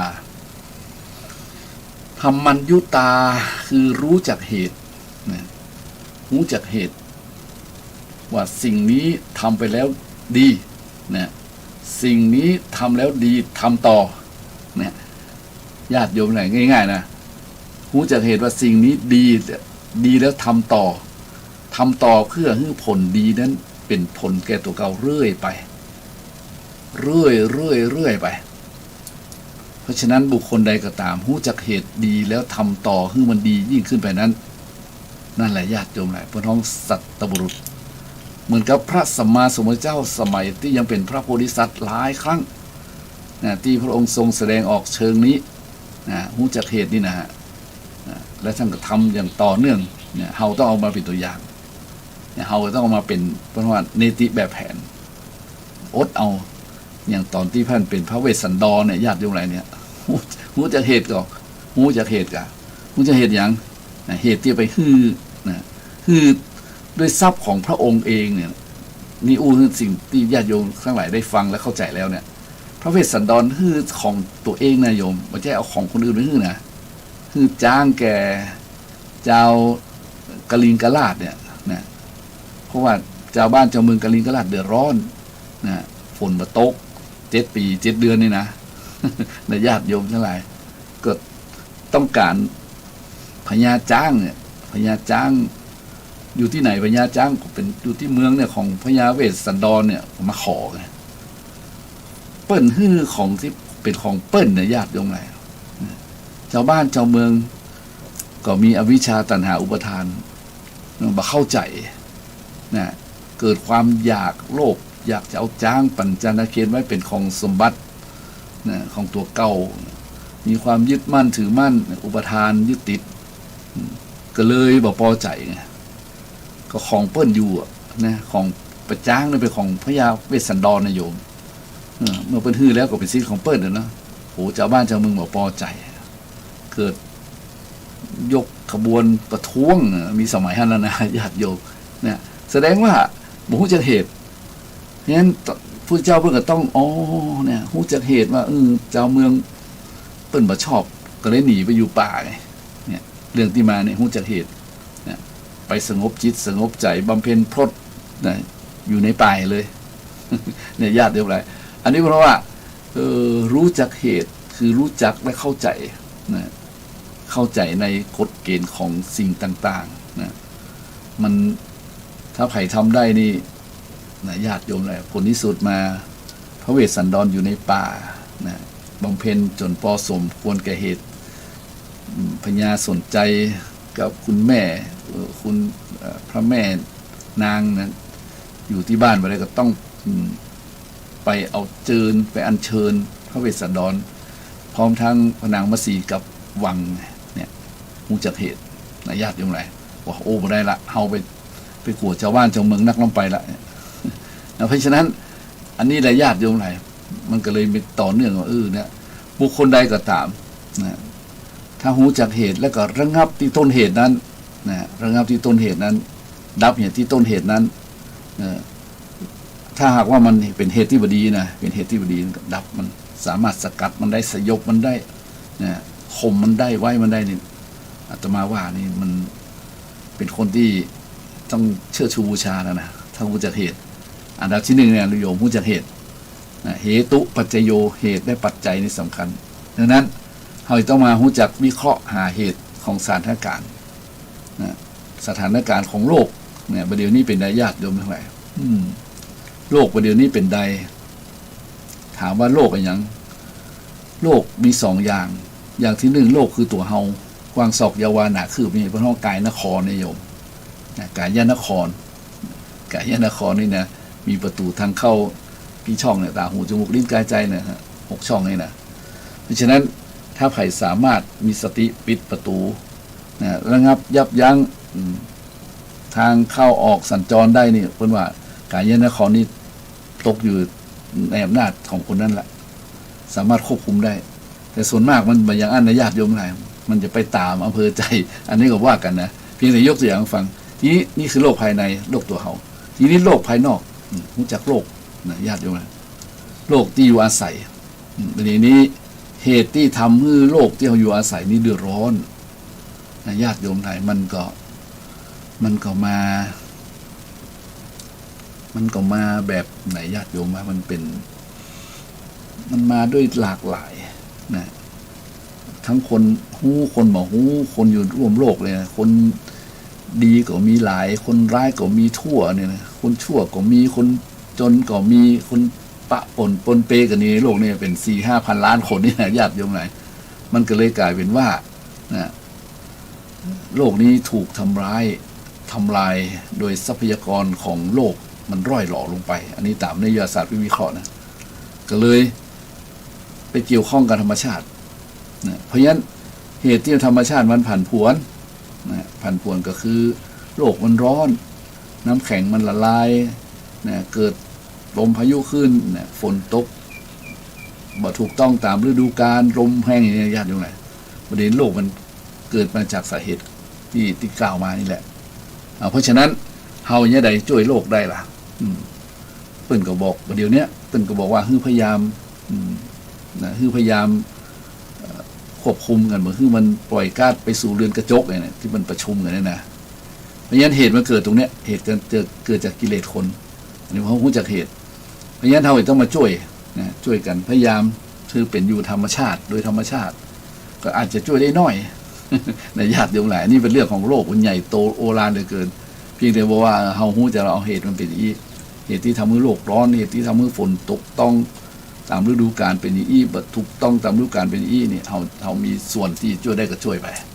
อันนี้อู้ฟังในญาติโยมเพราะฉะนั้นเพิ่นว่านี่คือฮู้จักเหตุธรรมัญญุตาเกิดเป็นคนต้องฮู้จักเหตุต้องฮู้จักผลโดยเพิ่นว่านะผลที่ว่าอัตถัญญุตาอัตถัญญุตาอัตตัญญุตาอัตถัญญุตาเนาะผลมันมาจากเหตุถ้าอู้ที่มันใกล้ตัวที่สุดก็คือเราดูว่าเรามีความทุกข์หรือมีความสุขในปัจจุบันนี้ถ้ามีความทุกข์ญาติโยมทั้งหลายเราทุกข์อะไรอย่างทุกข์กายเรามาบอกที่เราทุกข์กายเพราะมันเกิดอย่างขึ้นในอดีตชาตินี่ในอดีตชาติมันมาอย่างใดเราเกิดมาจนนี่นะเราเกิดมาเป็นคนที่บ่มีทรัพย์หลายบ่มีทรัพย์มากนะแสดงว่าแน่นอนที่สุดตามกฎแห่งกรรมเราบ่ได้ทำบุญทำทานมาเราอาจจะประมาทเรื่องบุญเรื่องทานชาตินี้เราก็เลยมีกินมีใจพอจำกัดมากมายเหลือเฟือเหมือนคนอื่นเปิ้นอันนี้เรามองไปที่กฎแห่งกรรมนะเรียกว่า เฮามาผลมันเป็นอีหรอกผลเฮามีความยากจนนี่นะแล้วผลเฮามีความสุขสะดวกสบายร่ำรวยมหาศาลมันก็ตรงข้ามกับความยากจนมึงโยมแสดงว่าที่ร่ำรวยมีเงินใช้มากมายมหาศาลนี้อดีตภพอดีตชาติเฮาได้บ่ประมาทเฮาได้มีโอกาสสร้างบุญบารมีมีการฮื้อตานมีการเข้าวัดปฏิบัติธรรมมันจึงอำนวยผลเนี่ยอำนวยผลเกิดมาเป็นคนในชาตินี้ก็มั่งมุนตุนเต้าเนี่ยมีเข้ามีของมีเงินมีทองมีอย่างว่าไปเนี่ยมีสปามีนะเกิดความสุขความสะดวกสบายนะซึ่งมันมีเพราะมีเหตุนะอย่าเดิมแบบใจอย่างอื่นนะเพราะบางคนโอ้ยปัจจัยก็ไปเกี่ยวก้านะก็ญาติโยมทั้งหลายบางคนเนี่ยนะมันขยันจนไม่รู้จะว่าจะใดดีนะนักเอาเบาสู้อยู่ด้วยความอดด้วยความทนมันมัธยัตินะญาติโยมเลยก็ยังบอกพอใจบอกพอกินนะแต่บางคนอีลุกตุ๊บตับนะญาติโยมพระเจ้าทำอะไรจนแบบนั้นมีโชคมีลาภเดี๋ยวคนนั้นฮือคนนี้ฮือเผลอๆบอกปอนะนะญาติโยมหลายยังมีโชคใหญ่ก็เพิ่นนี่ฝากเพิ่นซื้อหวยที่ลงข่าวฝากเพิ่นซื้อหวยมันมีสตางค์ฮือบอกเพิ่นเอาไปขายก็ได้หวยชุดนั้นก็มีใครซื้อเหรอผลที่สุดมาจำเป็นได้ไปซื้อเอาคืนเอามามันกลับดันถูกวันที่1เนี่ยญาติโยมหลายอันนี้คือผลนะโยมยกตัวอย่างให้เห็นผลนะไม่ใช่ว่ามาเมาญาติโยมว่าจะต้องเมาบุญไม่ใช่ฮะแต่หมายว่าเหตุผลเป็นอันนั้นนะเพราะฉะนั้นถ้าไผ่รู้จักผลว่ามันมาจากเหตุก็คนบอกประมาทก็อย่าต้องพยายามจะทำสิ่งที่ให้มันเป็นผลดีกับตัวเก่าให้มันเป็นดีกับตัวเก่าเพราะว่าฐานะทางโลกเนี่ยทรัพย์สินเงินทองเข้าของมากมายหรือญาติพี่น้องหลายๆอย่างญาติพี่น้องหลายๆก็คือมีลูกหลานหลายคนที่มีลูกหลานหลายบริวารนักนี่ถ้ามีทรัพย์สมบัติเลี้ยงดูปู่เสือได้กุ้มเลี้ยงกุ้มนี่นะบุญดีวาสนาดีเพราะมีทั้งบริวารสมบัติมีทั้งทรัพย์สมบัติที่สามารถเลี้ยงได้เนี่ยผลมาจากอย่างลองฟังเรื่องที่เพิ่นบอกไว้นะบางคนญาติโยมทั้งหลายจะทำบุญทำทานนี่นะทำบุญทำทานนี่เกิดจะต้องจะต้องบอกคนนั้นคนนี้จวนเพิ่นมาร่วมบุญร่วมกุศล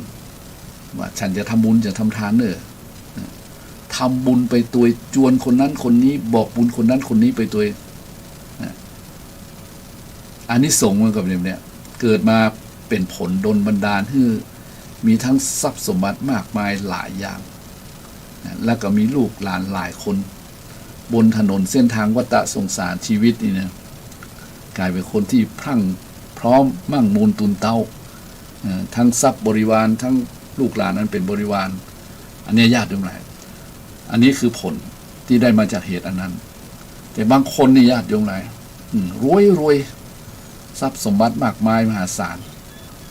แต่ว่าจะทำบุญทำทานนี่ญาติโยมบักกล้าจวนบอกไผคิดนักกลัวเปิ้นรังเกียจกลัวเปิ้นจะว่าฮืออย่างโน้นอย่างนี้ตำหนิติฉินนินทาเนี่ยเกรงใจเปิ้นไปทั่วตัวเองทำบุญทำทานกับเฉพาะครอบครัวเฉพาะลูกเมียสามีภรรยาชวนกันทำจากนี้ก็เลยเป็นผลเกิดมาสบายทรัพย์สมบัติสิ่งของเงินทองมากหลายนะญาติโยมทั้งหลายแต่มั่งมูลตุนเต้าลูกเต้าบ่มีพ่อบ่ได้จวนเพิ่นไว้ไงอันนี้ส่งจวนบ่มีอันนี้ส่งตาลมีตาลแต่บ่จวนเนี่ยตาลแต่บ่จวนบ่มีบริวารมาเกิดน่าเศรษฐีหลายคนในญาติโยมหลายเนี่ยบางคนก็โอ้โหมันน่าเชื่อนะมันเป็นอย่างเชื่อบ่เชื่อเป็นเรื่องของคุณแต่หมายความว่าด้วยหลักเหตุผลเนี่ยคนจวนคนตาลตัวจวนตัวนี่มันมาดีเลยโยมมั่งมูลตุนเต้าลูกเต้าเราหลานเต็มบ้านเต็มนี่เลี้ยงกุ้มเนี่ยแต่คนที่มาแบบคนเดียวโดดแต่มีทรัพย์สมบัติมากหลายเนี่ยก็คือมีทรัพย์นักเวลาจัดตานมันอยากจะชวนไผ่เกรงใจเพิ่นไปทั่วนะก็ได้ทรัพย์สมบัติมานักจริง แต่ลูกหลานบริวารบอกมาเกิดตัวเนี่ยมันเป็นเหตุเป็นผลให้ท่านนะส่วนบางคนที่นะบัตานและก็บัตชวนเนี่ยโอ้มันจบเลยโยมนะบัตานเนี่ยบัตกินบัตานนี่เขามาพอผลมันไปกินบัตานเปิ้นจะกินจะตานก็ไปว่าคือเปิ้นกันแนะกันแหนนั่นกับญาติโยมเนี่ยกันแนะกันแหนอู้แล้วมันก็เขินตัวเก่าเลยบางทีเนาะกันแนะกันแหนเอาเสียดสีใส่เต็มตีแต่ว่าดีตึงบ่มีอาหารเปิ้นตานนี่นะตัวเองบ่มีศรัทธาอย่าตานนะตึงบ่ตานตึงบ่บอกไผเพิ่นมาบอกกับเลยเพิ่นเหียให้กับญาติโยมหลายบางคนว่าอันแต่ไหนญาติโยมไหนคนพันนี้ไหนญาติโยมไหนตึงบ่ตานตึงบ่จวนตึงบ่นี่ไผเผลอๆนะเผลอๆได้ญาติโยมไหนเผลอๆนี่ยังมือไม่พายเอาเท้าลาน้ำต่างหากนะมือไม่พายเอาเท้าลาน้ำก็คือเนี่ยเป็นคนที่มาสนใจสักอย่างแต่มาทวงโลกมาทวงโลกญาติโยมไหนมันก็เลยกลายเป็นคนมือไม่พายเอาเท้าลาน้ำนะก็เลยกลายเป็นเนี่ยเพราะว่าเกิดออกมาทางชาติหนึ่งเนี่ยมันมีที่เปิ้งทรัพย์สมบัติก็มีที่เปิ้งเป็นคนจนเนี่ยแล้วก็บอกเป็นคนที่มีไผมาเกี่ยวข้องตัวเป็นคนอนาถาเป็นคนอนาถาญาติโยมเป็นคนประเภทนี้เลยเคยเป็นคนที่เสียดายเสียดายชาติเกิดพระเจ้าว่าโมฆะบุรุษโมฆะคือว่างเปล่าเขาเห็นมานักเราแบบนี้นะคนในโลกนี้มันมีแต่ญาติโยมว่าจะอยู่ไปทำไมจะอยู่ไปทำเพื่ออะไรยังไงอีกมันบ่มีแล้วมันจบเพราะว่าผลของตัวเองได้รับมันก็สมควรแก่เหตุคือบัดตานตัวบัดจวนตัวบัดอย่างสักอย่างบัดหือบัดเปิ้นทำบุญก็ว่าคือเปิ้นประมาณนี้นะญาติโยมหลายก็เลยกลายเป็นคนแบบเนี้ยเนี่ยหูจะเหตุหูจะผลแบบเนี้ยนี่คือคนต้องบัดทำบุญบัดทำทานบัดจวนตัววิบากกรรมมีมากมายเนาะส่วนคนบางคนประเภทที่สี่นู่นแหละจวนแตะจวนว่าในญาติโยมหลายบอกข่าวเป่าประกาศเหนือใต้นะใจเครดิตของตัวเก่ากายังกาฮะโอ้ญาติโยมหลายจวนเปิ้นได้ตัวเองมาทำจวนเปิ้นตัวเองมาทำเหตุมันเป็นจวนเปิ้นนะแต่บ่ได้ทำบุญทำทานกับเปิ้นบอกข่าวเป่ากาเต็มทีนะผลมันก็คือนะญาติโยมหลายเป็นคนที่จวนอย่างเดียวลูกหลานมาเกิดบริวารมาเกิดมากมายทรัพย์บ่หลายทรัพย์บ่มีเลี้ยงบ่กุ้มนี่ก็ญาติโยมหลายเนี่ยมันเป็นผลเนี่ยยกตัวอย่างเรื่องเหตุเรื่องผลนี่นะทำไมหนอบ้านเปิ้นรวยเป็นตึกใหญ่โตโอฬารยังบ่ไปเกิดกับคนรวยแรงกรรมญาติโยมหลายมันผลักดันขึ้นมาเกิดมันขึ้นที่สูงกำเนิดเกิดบนฟ้าบ่ได้เกิดบนสวรรค์บ่ได้เกิดบนบ้านคนรวยบ่ได้เนี่ยกรรมเขามีอยู่แล้วนะได้เกิดมาในกระท่อมน้อยๆญาติโยมอะไรเนี่ยแล้วเกิดมาพร้อมกันยกขโยงมาด้วยกรรมของการไปจวนพ่อแม่ในภพใดชาติไปจวนไปทำบุญแต่ตัวเองมาทำทานก็เลยบ่มีทรัพย์สมบัติเลี้ยงลูกหลายเลี้ยงบ่กุ้มบ่มีเลี้ยงนั่นก็ญาติโยมอะไรอันนี้คือผลนี่คือลักษณะการแสดงเหตุและผลให้ฟังในญาติโยม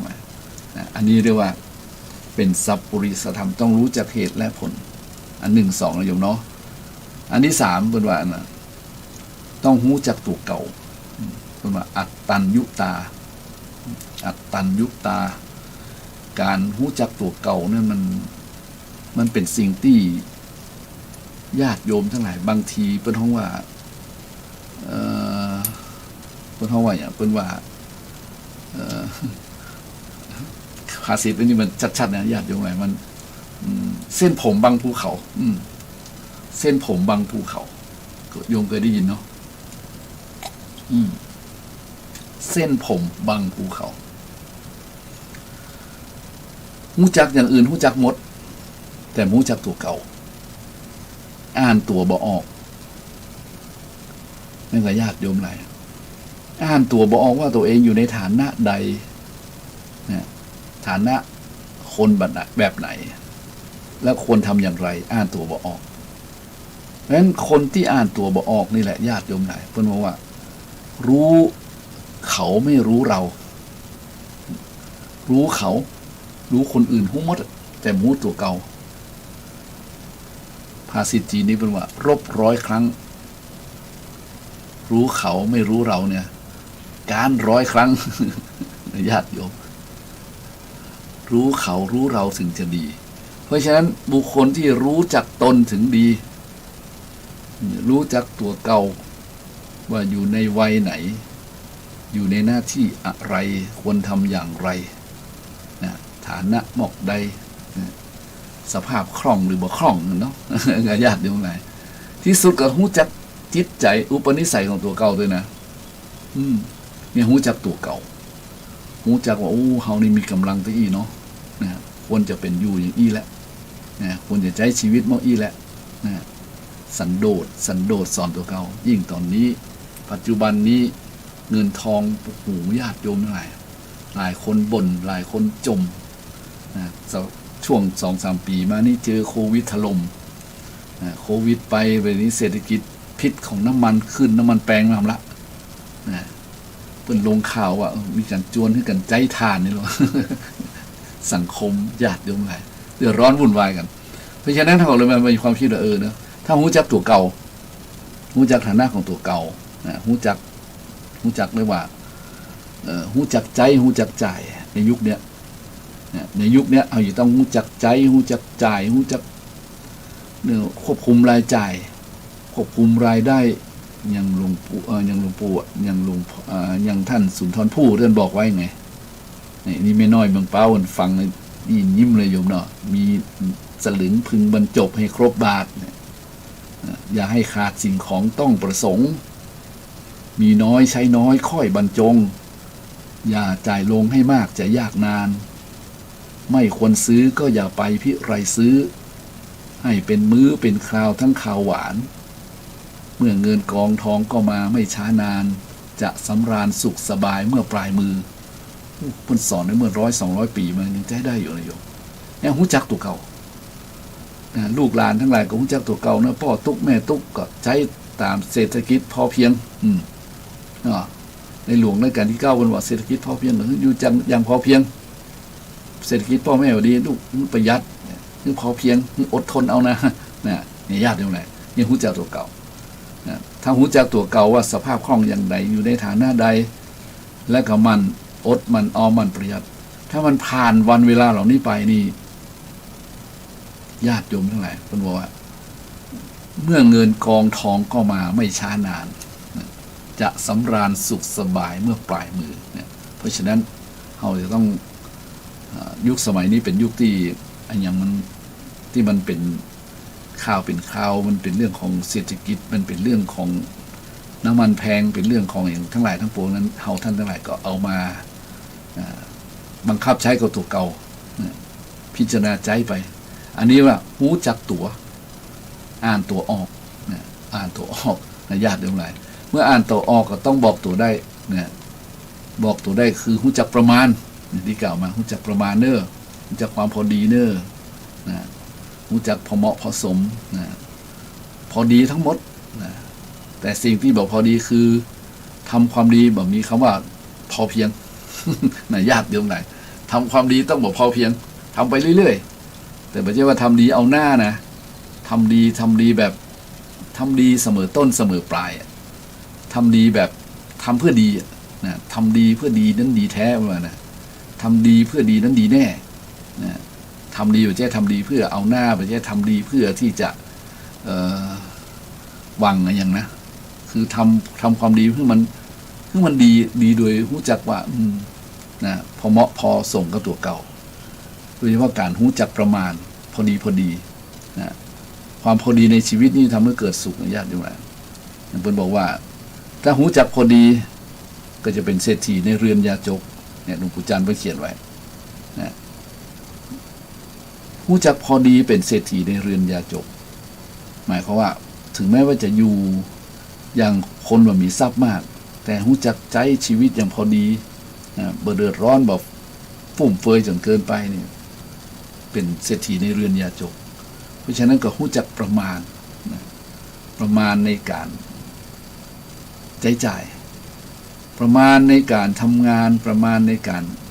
มีทรัพย์ประมาณในการทุกอย่างเป็นว่ามัตตัญยุตาสทาสาธุนะญาติโยมมัตตัญยุตาสทาสาธุคือรู้จักประมาณเป็นการดีดังนั้นไผ่รู้จักประมาณได้ก็ต้องขออนุโมทนาสาธุการนะญาติโยมทั้งหลายประมาณว่าตัวเองเนี่ยพอดีพอเหมาะกับตัวเองโบราณสอนไว้สอนว่าใดสอนว่าน้ำเปียงไหนดอกบัวเปียงหันมันยังมาสะใจได้นะเนาะคืออยู่ไปตามน้ำทำไปตามตัวน้ำเปียงไหนบัวเปียงหันประมาณนะอยู่ไปตามน้ำทำไปตามตัวบัวอย่างไรบัวสิ่งไหนน้ำเปียงหันประมาณนี้ญาติโยมหลายเนาะฉะนั้นก็มาบอกให้ญาติโยมหลายในช่วงนี้จะได้ขอพักเบรกสักกรรมเลยญาติโยมเนาะเพราะว่าเรื่องมาราธอนนี่มันเหมือนแต่ก่อนและญาติโยมหลายโดยเฉพาะช่วงเมื่อตอนแบบนี้นี่มันมีทั้งอย่างนะญาติโยมสักกรรมญาติโยมโทรมาเนี่ยตอนนี้ลองฟังเพลงสักกรรมก่อนว่าเพลงที่น้อยมันฮ้องมันดีขนาดไหนฟังแล้วมันแบบเสียหายในญาติโยมไทยเพราะว่าเพลงดอกไม้คุณธรรมนี่มันสมัยเมื่อจะมาสอนละอ่อนนักเรียนพุทธศาสนาวันที่นี่โหญาติโยมไทยมันเป็นความฮิตในสมัยนั้นนะสมัยนั้นเป็นเรียกว่าเป็นโครงการแผ่นดินธรรมแผ่นดินทองนะแผ่นดินธรรมแผ่นดินทองนี่มันเป็นมันอู้กันถึงเรื่องธรรมะธรรมโมอู้กันเรื่องความพอเพียงอู้กันถึงเรื่องศีลเรื่องธรรมมันมีความสุขแล้วเพลงละอ่อนเหล่านี้มันก็มีความสุขตั้งหันมาอย่าเดี๋ยวเราฟังดูเด้อครับสักกรรมแล้วเอามาโทรศัพท์มากับเรียนดูเลยฮะเพราะฉะนั้นเพลงนี้มันเป็นเพลงที่เรียกว่ามันเป็นเพลงในใจมันเป็นเพลงทำให้เรามีความสุขกับเสียงละอ่อนที่มันมีความหมายในเพลงอย่าเดี๋ยวฟังเด้อ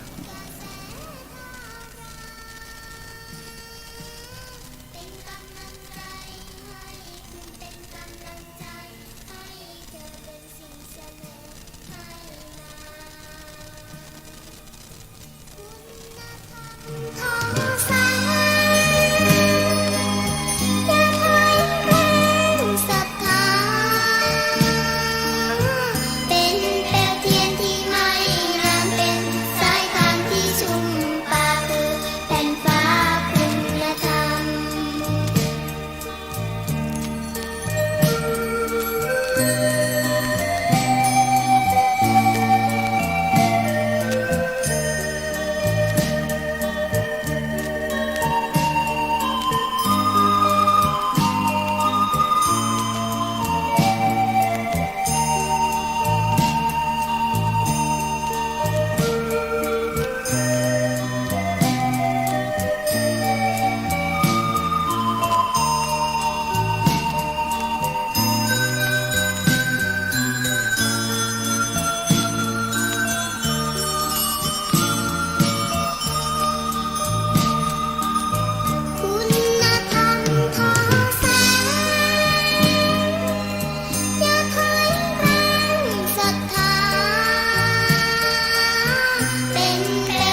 ญาติโยมทั้งหลาย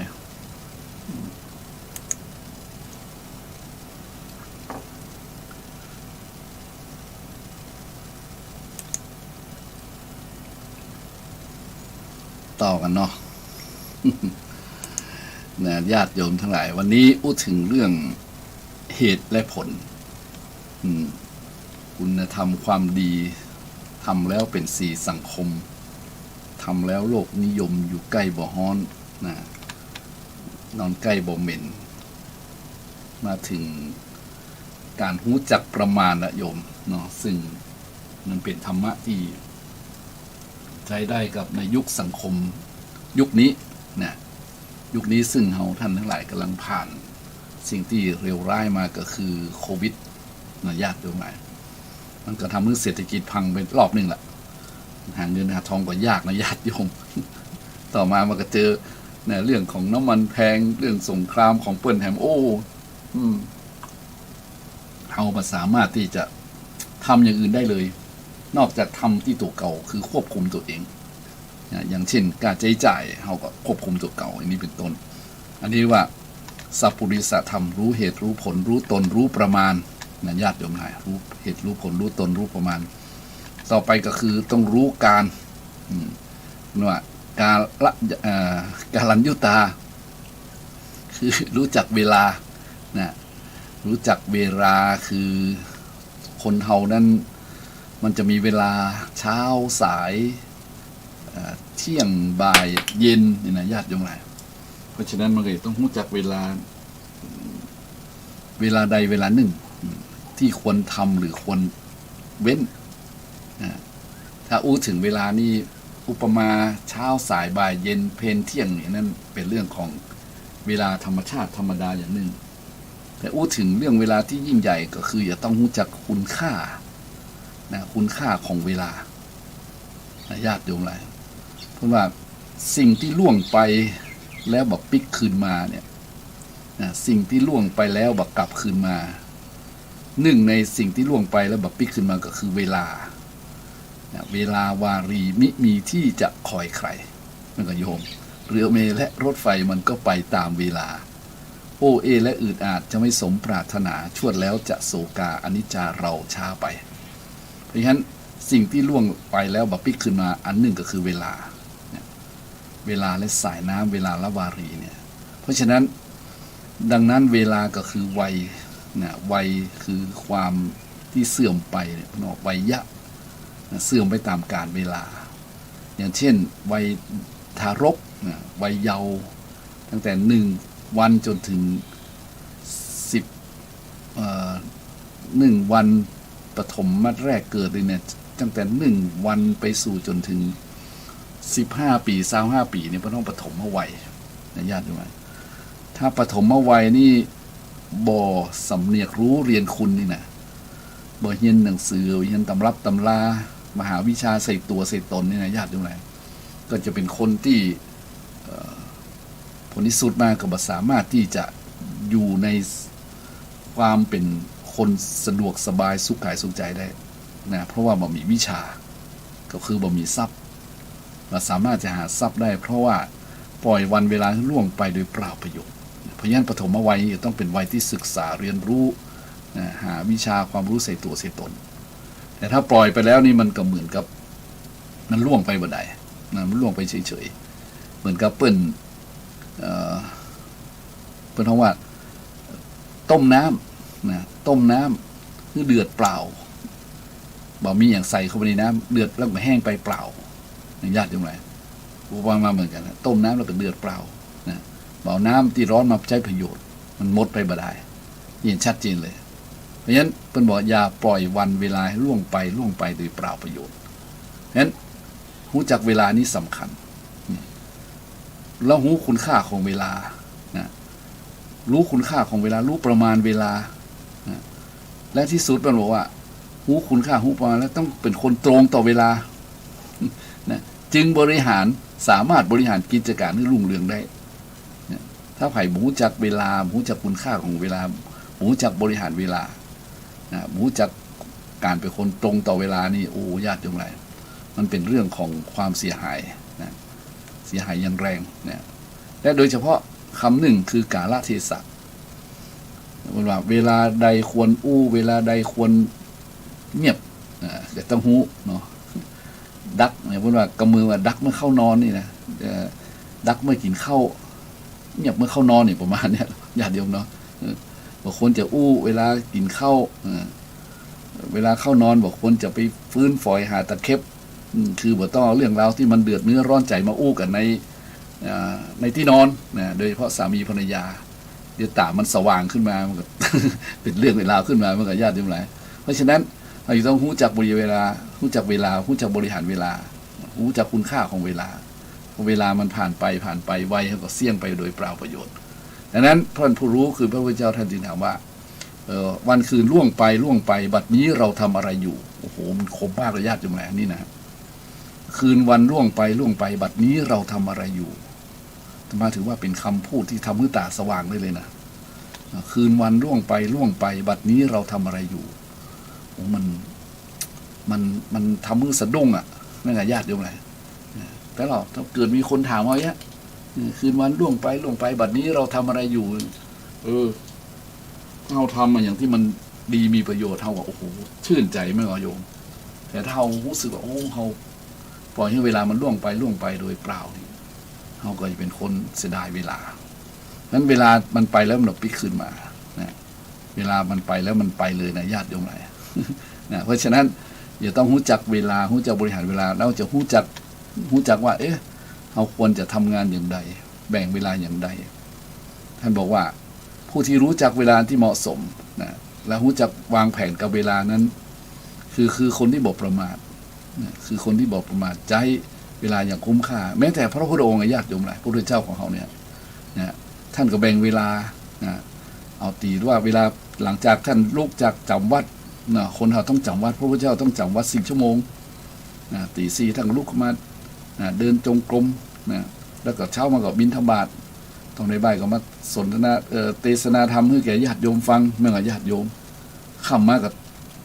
เทศนาให้ประชาชนลูกศิษย์ลูกหาดึกมากับแสดงธรรมให้แก่พระให้แก่เทวดาเนี่ย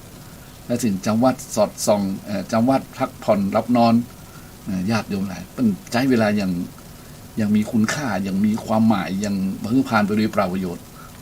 ซึ่งเป็นมีตารางของเพื่อนธรรมกจำมาได้ที่เป็นเขียนเป็นคำคล้องจองไว้นะตอนนี้นึกว่าจะมาถึงตรงนั้นญาติโยมหลายก็เลยมาบอกให้ญาติโยมแม้แต่พระเจ้าเพิ่นก็ยังบริหารเวลาของเพิ่น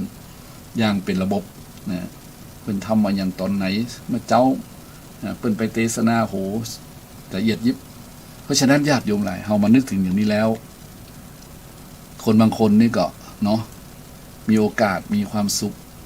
ได้เวลามาแล้วนะมากมายมหาศาลแล้วก็ทำบุญทำทานควบคู่กับการทำงานบริหารจัดการสังคมบริหารตัวเก่าบริหารสปะเนี่ยอย่างเป็นระบบระเบียบนี่ถือว่าต้องอนุโมทนายกย่องชมเชยมาคุณสุดยอดนั่นก็ญาติโยมหลายเป็นคนบอกประมาทอันนี้รู้จักการเวลานะและก็แถมสำคัญที่สุดก็คือปริสัญยุตานะอันสุดท้ายก็ต้องคือรู้จักชุมชนนะรู้จักคนตั้งหลายนะเพราะฉะนั้นทำหมวดนี้ญาติโยมหลายถ้าไผ่ประพฤติแล้วจะเป็นคนดี4 สังคม 4 ชาติศาสนา4อย่างก็ได้เป็นคนดีนะรู้เหตุรู้ผลรู้ตนรู้ประมาณนะรู้การรู้เวลาแล้วก็รู้จักชุมชนก็คือคนที่อยู่ตัวเฮาเนี่ยที่อยู่ด้วยกันเนี่ยเพราะน้องว่าชุมชนเฮาคนเฮาเป็นได้ชุมชนคนเมืองชุมชนคนท้องถิ่นคนชุมชนคนอพยพนะชุมชนคนเผ่าชุมชนคนไหนนะคนภาษาไหนนับถืออะไรเนี่ยถ้ารู้จักเขาเหล่านี้อย่างแจ่มชัดก็สามารถเข้าถึงชุมชนได้เพื่อนว่านะและสามารถอยู่ร่วมกับชุมชนได้อย่างมีความสุขกำเมืองเลยมีว่าเข้าบ้านใดเอาไฟบ้านท่านไงโยมอยู่บ้านใดก็เอาไฟบ้านท่านเข้าเมืองตาลิวก็ลิวตาตัวแต่เข้าเมืองตาลิวตาตัวนี้ต้องดูกันนะถ้าไปเข้าเมืองตาลิวที่ว่าสัมมาเลเทเมาเช้าเย็นเช้าเฮเย็นฮา ดึกๆยังซัดสุราอยู่ที่เขาก็บอกเอาตัวเหมือนกันก็ต้องหนีเหมือนกันมันก็โยมนะหนีต้องหนีคือป้นกับสิ่งที่มันบดีเพราะฉะนั้นสิ่งที่บดีเขาไปลิ้วตัวก็บ่ได้มันไงซ้ำเมื่อความวิบัติเกิดขึ้นกับตัวเขาเกิดความเสียหายขึ้นมานะเพราะฉะนั้นเราต้องมันเหมือนเช่ว่าภาษิตมันอย่าใจได้ทุกบทนะอย่างคำที่ว่าเนี่ยเข้าบ้านใดเอาไฟบ้านท่านก็ใช่อยู่ไฟในที่นี้คือหมายเอาคุณธรรมเอาแสงธรรมเอาความดีเป็นไฟเหรอเอาผู้หลักผู้ใหญ่ที่เพิ่นมีประสบการณ์เพิ่นมีอาวุโสอยู่ในบ้านท่านมายาวนานเพิ่นเป็นรัตตัญญูของหมู่บ้านเกิดเมินมีความหมายมีศักดิ์มีสีมีความดีเนี่ยเราอยู่บ้านใดเราต้องเอาคนนั้นเป็นที่เปิ้งที่อาศัยเข้าไปเสวนาหาความรู้และอยู่กับเปิ้นอย่างสบายเนี่ยถ้าเข้าเมืองตาลิวบางทีมันลิวไปทางบดีเราต้องบริวตัวเข้าบริวตัวมาได้นะโยมนั่นก็เขาอาจจะถูกทำร้ายเขาอาจจะอยู่กับสังคมนึงไม่ได้ก็ต้องหนีหื้อไก่หนีงัวหนีควายหื้อปนศอกคุณว่าหนีงัวหนีควายปนศอกปนละหนีลิงหนีบอกคือปนวาถ้าไปเจอใส่เมืองปาลาจะหนีคนปาลาเหล่านี้ก็ต้องหนีไก่ไปแสนโยชน์หนีไก่ไปแสนโยชน์ไปไกลๆนะญาติโยมอะไรนะเพราะฉะนั้นนี้ก็เป็นเรื่องของธรรมะที่เราต้องหูเขาหูเราอยู่ด้วยกันสบายบางคนหูแล้วนะหูเขาบอกหูเฮาอย่างว่าแหละบอกหูจักตัวเก่านั่นก็อยู่ยากถ้าบอกหูเขาบอกหูเฮาก็ซ้ำหายเลยมันก็ยากอยู่ไหมฉะนั้นเราก็ต้องประพฤติปฏิบัติไปนะอยู่บ้านใดเราเห็นว่าบ้านนั้นชุมชนนั้นสังคมนั้นเปิ้นมีจารีตประเพณีอย่างใดเราไปหักล้างเปิ้นนะเพราะว่าเปิ้นก็อยู่กันมาอย่างยืนยาวนานนะถ้าเราเห็นว่าบัดดีเราก็ลองไปวินิจวิเคราะห์ดูก่อนนะวินิจวิเคราะห์ดีแล้วเปิ้นวินิจวิเคราะห์ดีแล้วเราก็ช่วยกันนะช่วยกันโหช่วยกันหามช่วยกันตามช่วยกันตู้อย่างญาติโยมไหน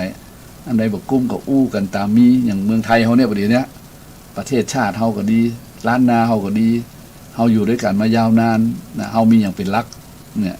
เขามีอย่างเป็นหลักต้องถามโยมตรงๆว่าเขามีอย่างเป็นหลักก็เขามีศาสนาจารีตที่ทอยประเพณีเนี่ย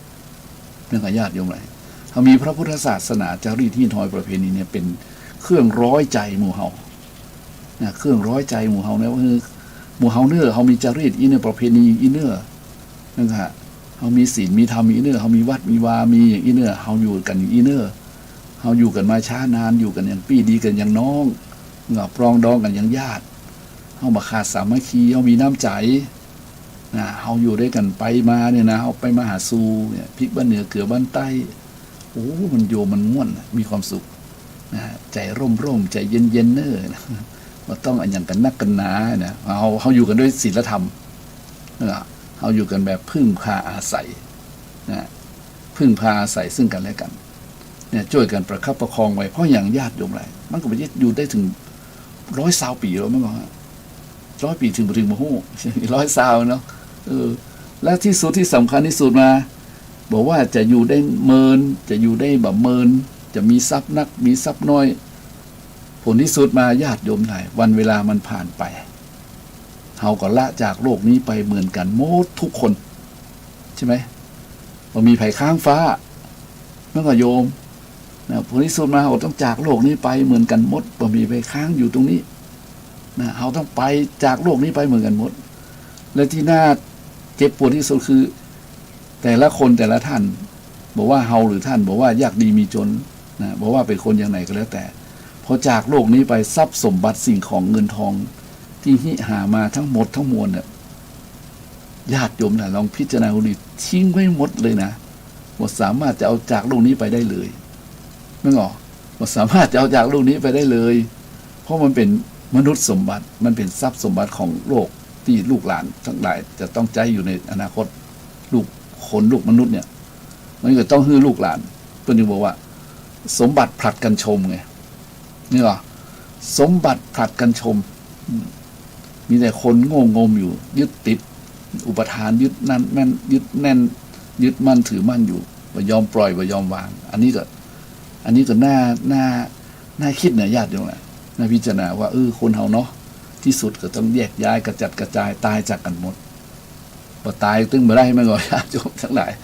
มาตายตึ้งมาได้ฮะเพราะวันเวลามันผ่านไปหมดไปเนี่ยมันก็ความแก่ก็เข้ามาทุกขณะทุกเวลาเมื่อความแก่มาถึงแล้วเป็นอย่างมาตัวมาความเจ็บเมื่อฮะความเจ็บมาถึงแล้วเป็นอย่างโยมมันก็ถึงที่สุดมันก็ต้องตายธรรมดาชราธโมมหิชราทิงอนัตติโตเรามีความแก่เป็นธรรมดาพยาธิอนัตติโตเรามีความเจ็บเป็นธรรมดามีความเจ็บไข้เป็นธรรมดามรณะธโมมหิมรณะธโมมหิมรณะอนัตติโตเรามีความตายเป็นธรรมดาเราจะล่วงพ้นความตายไปไม่ได้เอาที่สุดท้ายตายเหมือนกันหมดแล้วจะเอาอะไรไปล่ะ